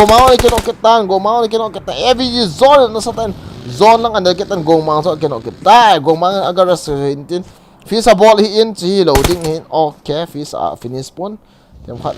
hope I fair it to fish allow he load in fish a ball in fish su ball load fish finish load atin appoint kat pon te okay no problem zone pupa zone hung la lu ke sai zui la zone hung la lu ke tai to ai boy na mai pila zone hung ki kap lu ke tai satan gal sat hung ki pan ke di tai guys zone hung la lu ke hope te na sata in zone khan no win lain koi ke ve tu ham ti la ve ke sikhar cookie ko na jap ki tam sikhar cookie ta mi thum bo hin mi ni na ti tan ma changa ring hin ga ve ki hoite sikhar cookie chang sen lain lai chang se ana lu ki ta in abana khu koi te ham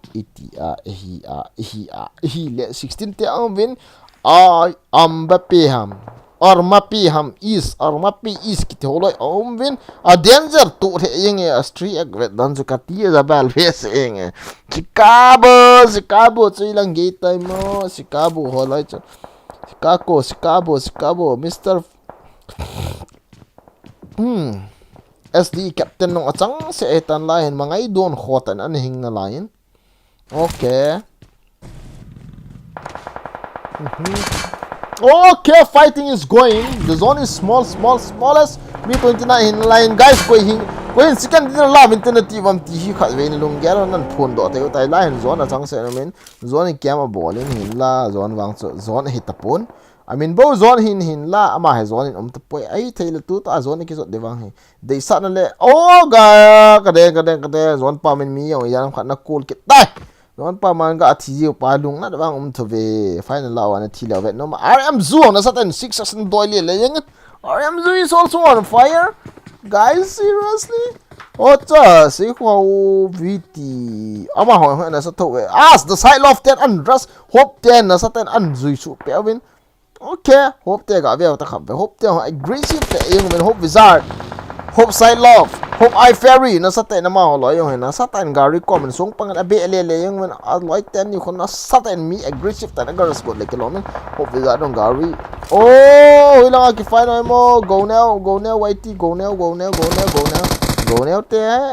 ang cover om tan every season na satan zone lang adalin banya tori why are you staying here bro? Oh, zone hidan he ama open hitai. Zone out panitan. Hope I ferry te kon nasa taan hiyadlo tala kilome. Hope I ferry nasa tay Mr. Fute ave in nasa tain laya hoin ko ka ham ga ave kit SYS 010. Gari hong do ke tab. Oh my god, gari basketball den tabin. Bang alhon boma mi tabang gari kap ko men. Oh, sikar kuki hong le lukin SYS 0 nasa tan zekin. SYS ta hopi la yung oh sikar kuki hong so gari apa na zep la ta mi pitam ke tapun. Okay, at side to kita men ahi. To ai mi 21 bo en tan la zone ga ban ani au chen side love oh SDE captain on so ana ticket tan 2016 tan na tao le ke lamen hope side love te ga ve kin to hope te na saten hope te hin na saten adoi velon 4x6s a veling men zone on tem ka kanong lut tawin ai la te koi ham SYS 0 te on zone hi je over hin na saten in kha ke holo ben oh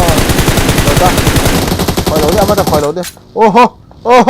ahong gorom di tai gorom ke pandi tai guys to ai oh my god DPS on song oh my god SYS binomo en sa tain oh my god SYS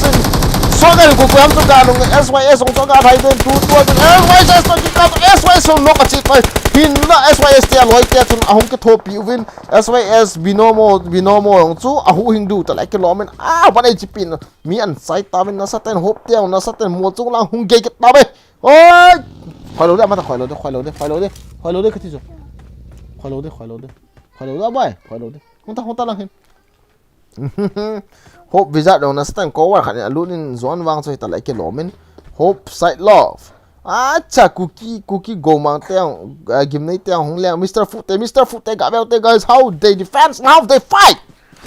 phô bai la ni khoi la su khoi la o fe su le ho nom che game ki chap dan hi ga ve na ai le lu zat hazat jeng guys ka go than lai la ka ti jeng ong ka ti pai hi sikabu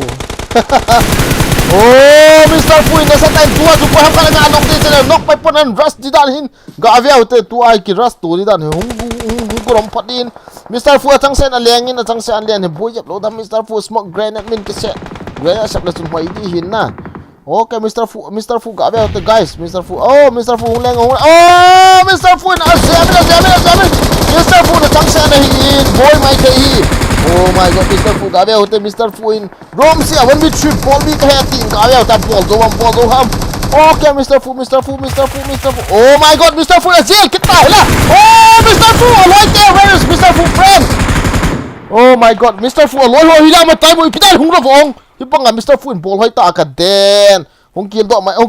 ta po zone ta Mr. Fu zona thidiran do tai oh my god hinla Mr. Fu a ball hoi le yeng seriously Mr. Fu bai kin 3 kills an ta hinla zone pa min aw min hinla hing zolo ta like kilometer to hope te to bizat te to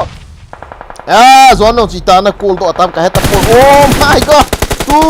SYS hunter te on Mr. Fu te naga anong kita Mr. Fu ang na titan no mo de Mr. Fu te to ami sagi bo ing ta hope I fairly bo ing ta hope te la guys tu ang slot 14 te mi tu hingoven slot 15 visa atang sa elowen mini hingin visa ni mi khat tu SYS te ga anong tu an hope I fairly yung kwan captain ho I fairly how he defend guys alumin min kentai ho I fairly mi na kentai tu ai mi sagi bo hing hitai slot 14 time mi tu hingin slot 18 time mini hingin 3 plus 2 5 tinggal slot 15 time mini hingin 7 5 plus 2 7 hingin visa be careful visa hung rest tabin Wizard yung rest tabin at kilong kill man tapon. Oh my god. Oh my god, Wizard and rest of Wizard. No. Oh my cookie lo. Piamen Wizard to an ikatan, Wizard to an noktan and finish the like nomen to ai. Oh my god, slim slot 14 te mi thum hingin slot 18 te mi ka bongin. Hope I fail yung na chai kit tabin ai so pi go now gaming in the slot and I fail yung na chai. Oh 2v3 fighting at in. Slot number 18 te to. Slot number 14 te 18 te kat ano nok I mean to I slot 18 te iti ke venom ti kat hi wet do tai. Alai pa hinin SYS 0 eto S anas Bilno mo hambo so hingtan. Oh my god Bilno mo ene kya oh go na nga kya dok lo pan bom hung liang pat pa kilo no golang nunga golang yu kalap dung nyao lo the ball di so thika Edam zindagi mein kya hai 1v3 kado yaar. Oh my god anom the yang kitep game nom ta thong ke saitan. Mr. Foot Jason Nasa and kills 8 plus 2 10 13 kills. SYS 0 te 6 plus 7. Akuti 20 24 20 kills ano even as most kill umlo. Aboy he yang most kill no. Second te hi SYS 0 te yung mai te itan ipihile. Second to for si kipaman kipiding hizin ana nga uhitin. Ipina tusung su gong now gaming cookie low HP Mr. Foot YT cookie gimnay ama ho hi chicken dinner hitawin asikan SYS 0 SYS Sutter SYS Binomo SYS Freeze even hope te so third na in aum win kill group bo na even ipihile kill chu how the jeng wen second ten on ke paumen ki chep nom ta hoi ta na kiret sa wen na ki rasto dan so anno sabe sa engen na epila point chu lamkai hon hin count tin koi chu for some koi chu second am ti chu hung ki ven tin asang dia lom chu hung ki thot di ti chu whatsapp group ma pa na koi chu koi te ni wam ti chu ne gp number hung ki thu min tin tam na thom le ki pa man I bol kham chu ine ki san do he he sa ma bong wa anum the jengin tua hi chan chu ki goal si ball now tun la scream for scream ading a chu ball hoi ho chu cham chu ki chai tan ai le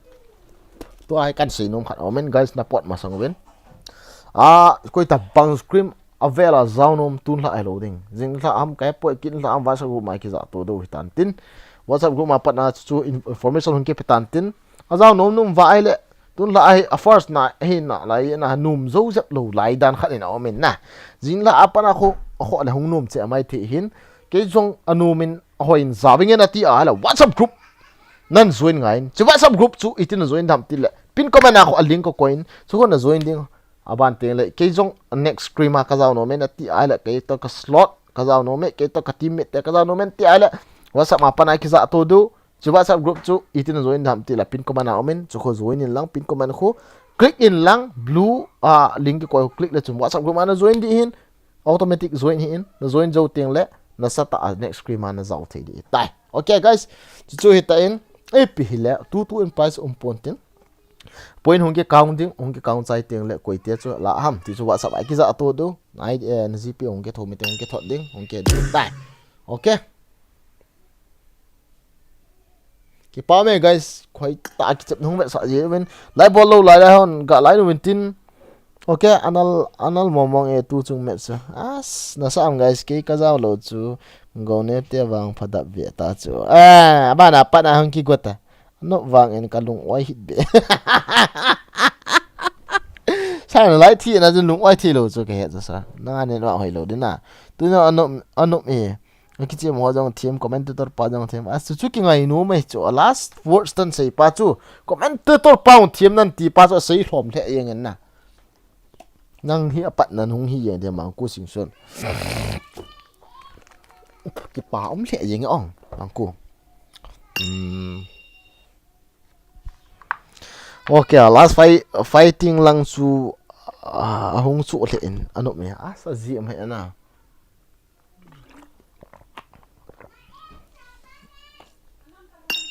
Mr. Fu lian dan chu na sa lo ha la lo ha Again.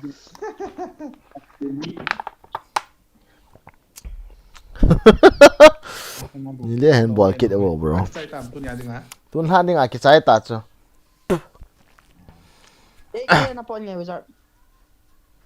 Oh, le. Ala. See you. Freedom bolo Chicago. Freedom. Guys, jing la pa na sanga gameplay jong chu pan kit ta in na. Tun la chu first time hin la in a team hong nai lo hin na.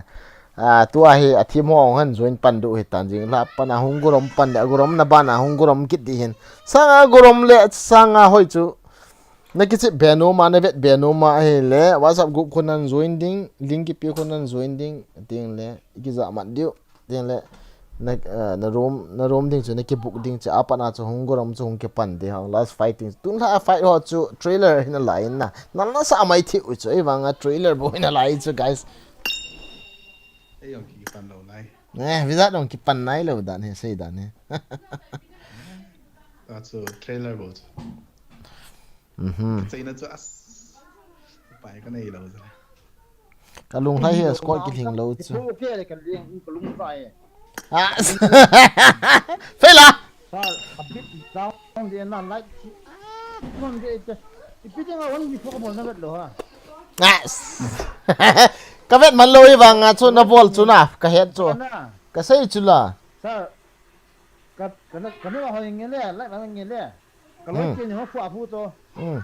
Lối tiền nó cũng mà cũng mẹ mình sao bộ mẹ. Cái bot lối tao visa elena training hu koi ti koi ham leader he biết tiếng Anh zone có zone anh nuôi gì mà nhiều cái của mà hung hung lo ha. ha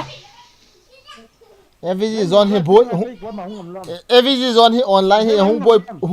boy put the dan he some kind of room point ho an count the dan he mani hin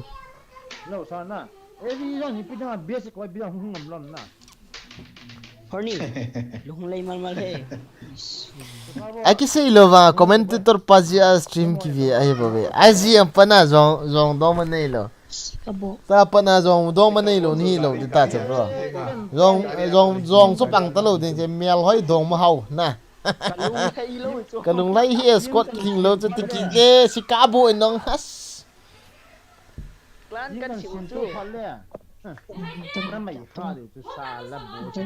AVG nó bra ya ni đi tôi. aban le ka ball cha de hau ne hau ki jing le hin ball ki do a second tia chu na sa ve SYS te chu SYS te chú xin tiền sẵn nè. SYS sẵn sẵn nè. Ông họ chú mi tổ mấy người cắt thì cho cái bọn ông sao tôi phải là luôn tôi. Phải nhỉ gì hả?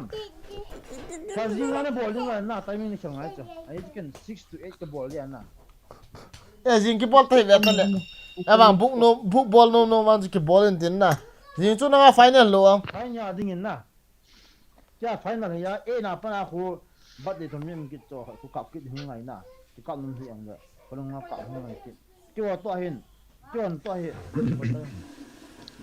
Why ka na ka so wa cặp cái từ cho sẽ có bao. Jubel stream pt hita Jubel a chong light thia upai lo Squad jong killing lo eh. Thầy đầu tiên squad nó cái thing chít nó lấy cho. Chicago chu ka sun hi na kin na Sẽ có một cái bộ thầy cho. À đó là mà gì anh mình cái thà cho. Na. Ai bằng à. so dai lom nan ka lo dam ka kap de ke Đúng phát. ka lai wang ka lai lo mai the so fa pa te hung lo na tu ni ui cha te so fa pa hi na sa kanung ka zui sa le ki sa cho ui cha he Đi ngồi đi. Quay đồ. Quay đồ chín. so fa pa hung le lu le bang koi man zo lo du he na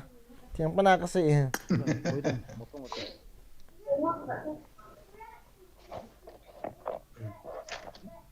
Salah.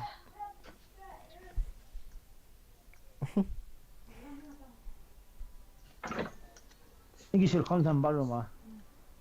Itu lah, kamu dapat rumah silkon lah.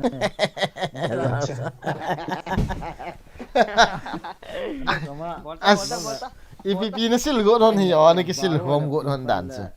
ha kan lam bibi nó sil go thon ham kan lam bathroom fight ni da ne nó cặp trên life of bro battery cái này ta lo là cái life thì ta lo đi anh em dấu xì cái shop đi ta chứ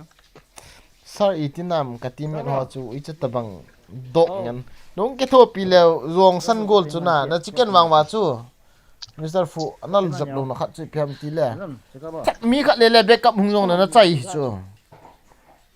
nó ball hỏi đi trên này Mr. Fu hỏi chú hỏi pui cái thì tao hỏi chú ai vàng à room hi tan tin mi nói xe vàng à cái dấu dấu chú thieng phải nào 1v4 cái thì họ chú 1v3 1v2 hạ sát chú cái vàng à chú nó vàng một pha chỉ cần nên nó lao hay cái thì là cái dấu pun thì nó lôi hơn nông cái thô bị lô vàng cho nó lôi hơn cho cái lôi là ui xe na cái xe này chú nó rằng chú cái tí đi bộ chú bạn ông xí đó bữa rồi nó bỏ cái phát lệ năng trong hông giàu to ama rong cup na live ball phal lo nghe boy nó sinh sơn sẽ đi lại zo xe livestream boy stream hi zbl team hong su tu phal wang cho price ni ai to ni ai ha te le thấy phần mình là na kan sin tu phal la ka chapang ho zong chi la kan til phal na acha kan sim to akan til ngol phal le nuôi tao as this group has over 256 participants and was automatically moved to help as da hi group mai mi ja ka ki athe lo ha mo gala pan o la ke tha cha ha bala vậy là any problem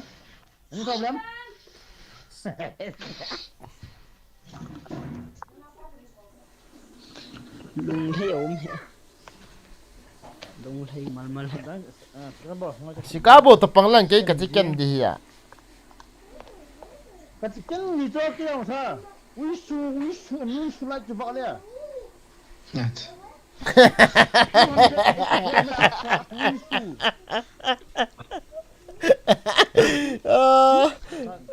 kalung tang mai lo na me ta na ka to lo anin pena 194 sorry 194 am tanin pena na ka be hung ji sang ji nim ji cho nim bi tal ga am dai do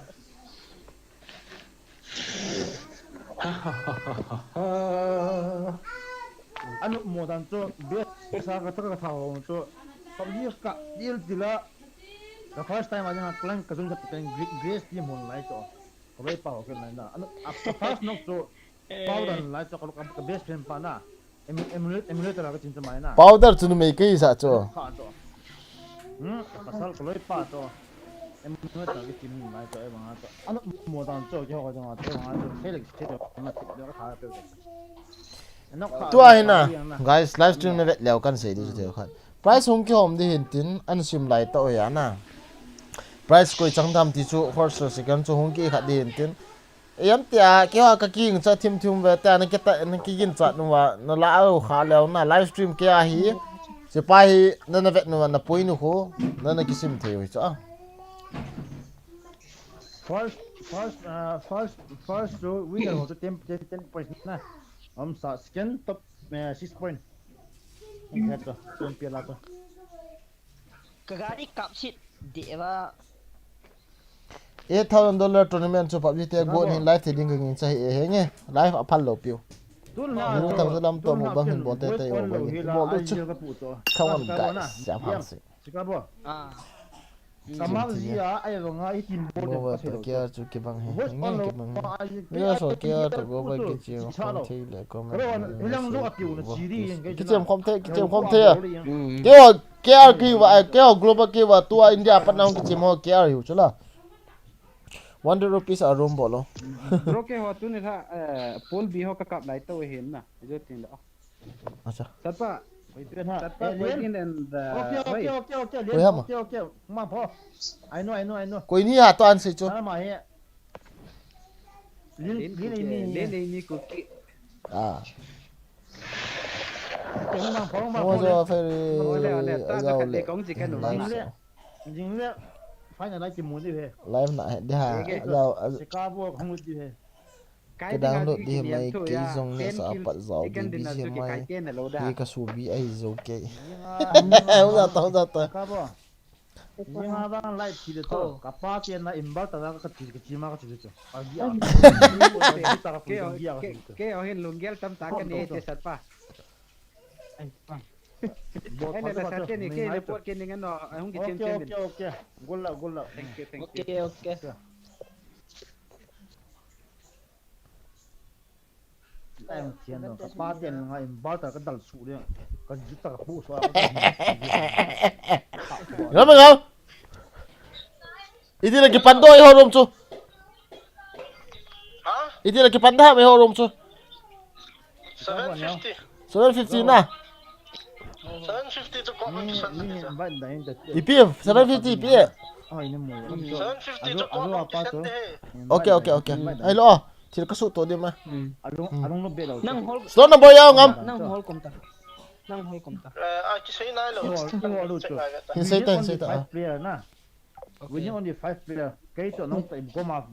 mình bầu được Sir, Chicago chu hoi ta na kisin le. Abo la bol thei he ka vet ji he. Chicago chu na le. sao cái mà sao cái mình là sao nó chỉ cái chỗ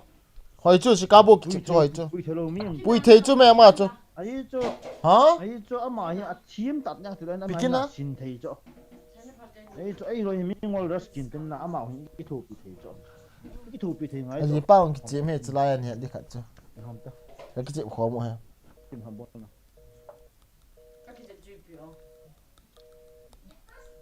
Ni na bang kho jubeli nong room ball di in ki ong kin kan yen. Ki chai do re ga. Ding le comment tao sẽ ấy phát kiện là ăn nắn nè chỗ phát kiện Nang sa lungim na di poi mi kin chu. chỗ kiện nha Chicago ang free up tại đây ayo Kati. ro le na device hoy le bang Chicago anh nhớ cái thùng này ta nhớ các bạn phải nói cái thùng xin các bạn là August phải có cái thùng này các bạn xin là bang na cái chỗ rồi đây các bạn phải là thế nào iPhone top in này chứ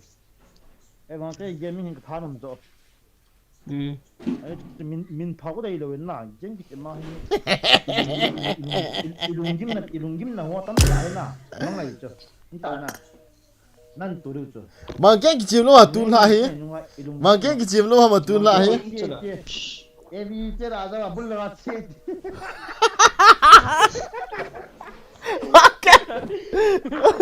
Mang ke loi te go mountain ball chu la avg go mountain. sa người ta zone sang na cái này em ai mi mà cái to go mount to mount min Bro na battery bitran do he jeng. prakas na prakas go mount min zone pang lo na amo to jiman na ka king king ni king ta không mình chắc phải so thế đó zone không được phải là zone in ta zone nó ra wa là nó thì phải được rồi cái gì mà bọn mini thì phải được rồi mà saoเลยai chơi được chứ nó mày cho thử cái tiền nào cái hồ số tua số cái lúc lâu là tính cái này cái lúc qua cô nào số nào mang chưa xây mai tăng rồi nó dòng này xia cho xây đại tăng nó thì riêng được cho cái đó rồi zone lâu nó xây ra cái position rồi của là số nào ama nó xây go impossible chứ lúc mày cho amo cho squad thì mà cái hồ cho đi không có nhiều vậy na Saya tahu saya tahu nom ho dia pat on kyong ai. View thom mal tai. Hila ro ai ki chai. Ala khala. na ba to e vi na cái aku nak nam ta to ang Long ki se pe TV aku nak to e vi kan pida tam ham ti le extra. zone e vi jum di Aku koi zone na ken nang sang nang kon khat pa. Mi na ki vi wa ki chi. Lagi tam. ai thì cái dụng ta hay Mang cái bạn cho cool top gì. mà cái là cái gì thế ba Mang cái room nó cả vàng hay cái đồi hi mang cái pu. ơi cái zone của mà ai ta cái room cảm gì cái bố cái tí mà cái này bùi là nó nung su rằng người ta nói cái này bùi là rồi cái nó bùi ta cái ta cái bùi là cái tên tam cái đó là sao na mình à bùi đang này chứ à game bùi cái là mình cái bùi chứ na again play na mi hi play role pun la ngai ra sidik pun la ngai ra sidik abul ali thum lo min ka play na play aro mi ama wo si ngai to akit chai lung niaw dù bel tay lộ ngay to ngay trong khát in zo ba din mu cha eta ni ngai pi nga bet ali nga suna pa nai to ta la dong lo gong gong no kia la mi dong ka ta zon zon abc zo an no pang zon na kya zebel bisa si jo kyo ru sa kama tha da tau chula aja bo ne so na zon to bet ama kap ni nga jo ne ma hada wa na kama ka so wa ama kia mi dong ka tau to ama ka ti to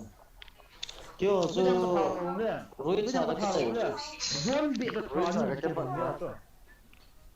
lo na adam ho to tha bon da zon to nok jing bu di thol ma bu bo lo na bu di thol chibanu classic ni ka yang le na hot drama ko na hung hin do ko ke mo thi bây mà khi cho cái kan cái download to control ka phone in abo adol lo chula tin nga ota ka ki ho hi chom khat to ho pe a thi to ai ki ho pe no ma ma ro ki chi teles 100 years for anaite ma ku sin la sun ga bon mi bi hum ban pan la hum mo chiu ni la hum chi gu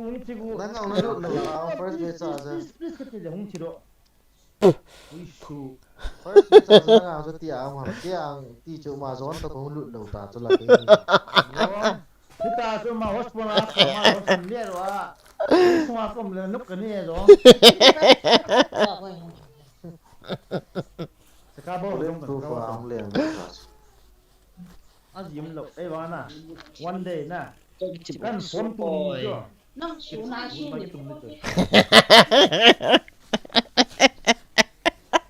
phê la phê la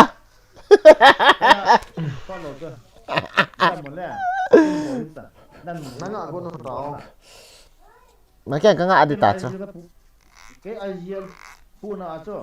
koi mas for hi better ai bang na bo the bo no mo le ke be bin na it's a free freedom but combination na ko wa na mu lo wala fight la lo to hai te ya dam lo na le tang ko na pizza wala ka de na pizza lo wala na hold so ya dam lo fight na fight de wala confidence nei lo wala fight lo 100% confidence na 100 nei lo wala fight lo it's na katil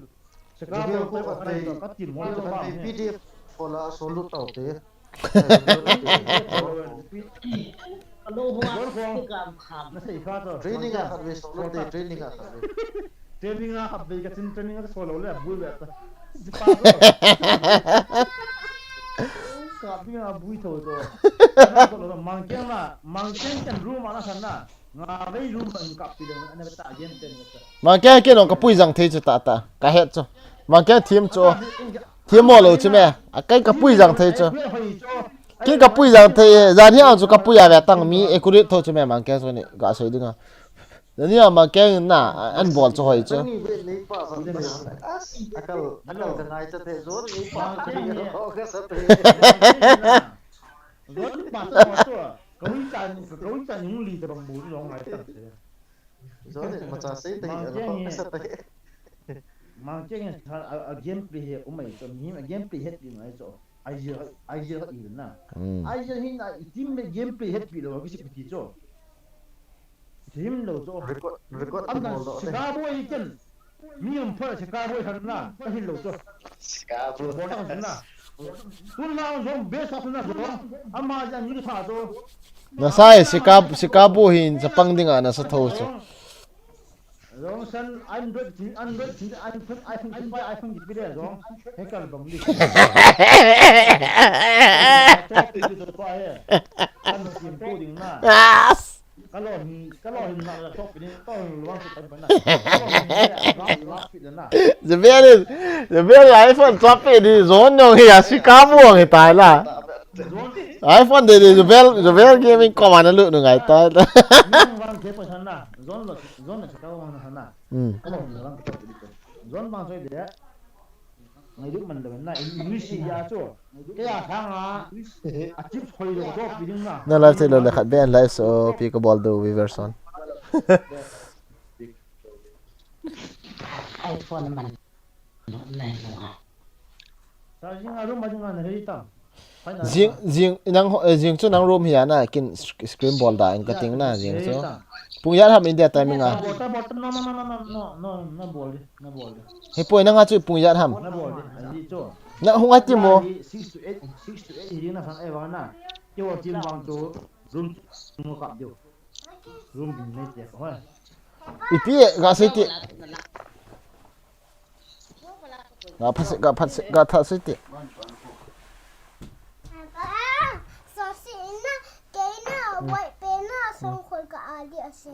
Ga ta chita. Zubel ne lu po boleh na ni kha to.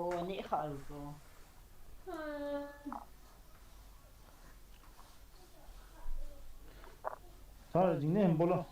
Ai poi jinga chu ipi room ham sai tungu. Nanga chu ham final chu ham. Jinga he kya he 6 apa na 8:30 sai na. Iti da nga final ki kaya iti ka kap lo dong. Na kap jo pha na sit no. Zan ha ta bonga to etis na bodo a voice na na sit na ho. Nó rồi tay mà. Result po hit lai e. Cái gì đó là Lam ta tiang hol ta ve sabe chen tul la zam phian ta. Mai chi lo ta. Chen lo tin ki lo ta. light lo ta di tai. Poi ti tem nei dal do me. Yo chu bat ba ki sil ding ana ki ti wan lo wa. Lo phala. Let how the let na Lên is true. The bell pun ka ngai le ka long rai pe ne. Phê cái pun ngai hong di ta me. Ai ke yo ai phone ai cho pi wo ti ta ve sa. Thang khan lo hau ki. Ek tor pa hin ti. Thang khan lo zong san ek tor pa. What's a zoom can buy extra. Mahadon pu. Extra plus mahadon lai ma san na tin ke to ai no ke to ai. Thang khan lo. Zizi. Good night. Thang khan lo. Aya. Pat creator. Pat tu. Manipura saka ren thia bona ka ba de. No.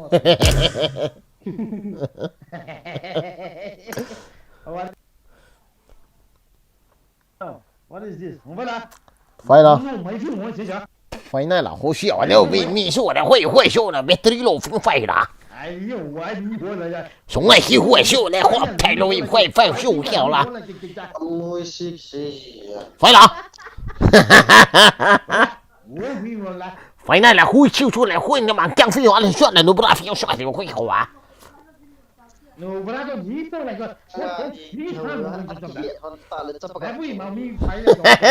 Hồi nay bị bong xí là坏啊，不是嘞，我也说话。You know iPhone, again iPhone 14 Pro Max, cái chỗ đi nang ho là à cái hong sao đi cái chỗ ta, my family happy family. You are most welcome. Bro cái pan kita wo, as kanga adi tahu, no mo na sa wo.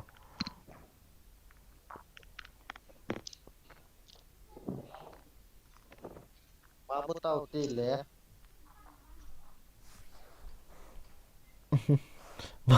Mà cái hay apui hôi ngài chứ sao? Mà cái apui hôi ngài xin hết nè. À set ta. Cái cái pui ni na. Cái cái bằng cho tao bằng cái này bằng cái bằng cầu vậy ta. Long lên vậy ta. Ai sẽ zone này có lối cho na. Chưa. Kalau when kau yang tu, Kita nu as angal ta so celolo tak. ngà là lấy cái đồ anh ngà là cái phim đó phim rồi ra không tin guys không phải là cái đó này nó sao cái đó mũi khô không dính intense thế mà hello guys hello guys welcome to the show boloya tilo na le ti Solanung so kita gul sento solava nuya nui kon lai abai din hang na gel do gm mun chung ji a dong le hen ngai lu as ngoại apam lang na dingo apam lang na nga paro chaw kha la sa so mai ta ka ya hi le thi si aleng la ki khen tu ki lo ata nga ti so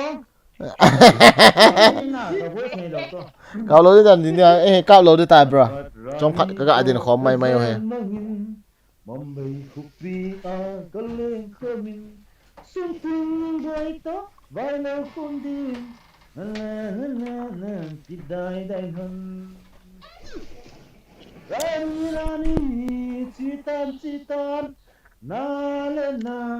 Bombay Fupi Zontan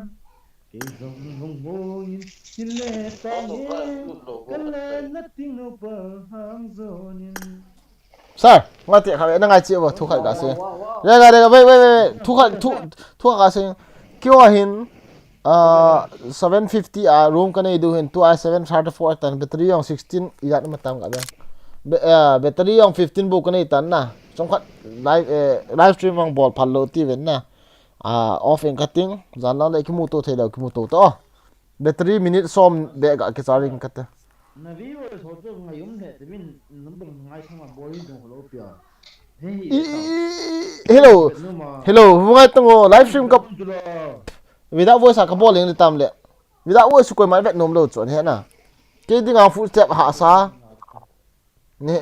hết cho là như dòng okay I know everything sir không phải là wow phải là phải là như không lại vị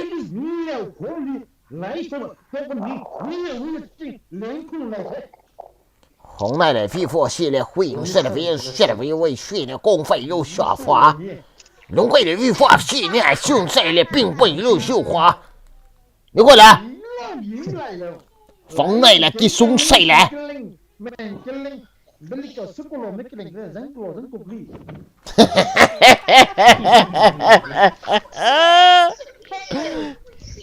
lại vào lòng cái lúc bắt à cái khát cho battery cái này lâu ta cho guys battery cái này tập huấn na battery cái này lâu giờ này cái ball thấy lâu battery cái này phát lên ball tăng ở trong khát yo tiếng kan live thâu thì anh ngã vô à bo room chu live tongo yo là kan live thì à call me before you left okay alo mang phao te bo nó bên cái địa chỉ bây giờ vào sang hot new sir bathroom mà chung cái kisil do han là chung nào nó lung gal thieng dom ta vet cái tí cái lú thế công thiên thế ai chứ thôi chú ta tan à tí rồi là mẹ xin lùng đấy nu com zone đi muốn lên hàng chẳng zone tăng cái tí chân hết luôn thì duy chỉ liam chỉ cái gì này tôi muốn lên hàng rồi ngày lâu bathroom rồi ngày ta cho bathroom singer nghe alo sao giờ là kia tớ à okay see you again bye guys trong phát battery kita ring room kan ni win na sorry ya tengkan live di ho live in ball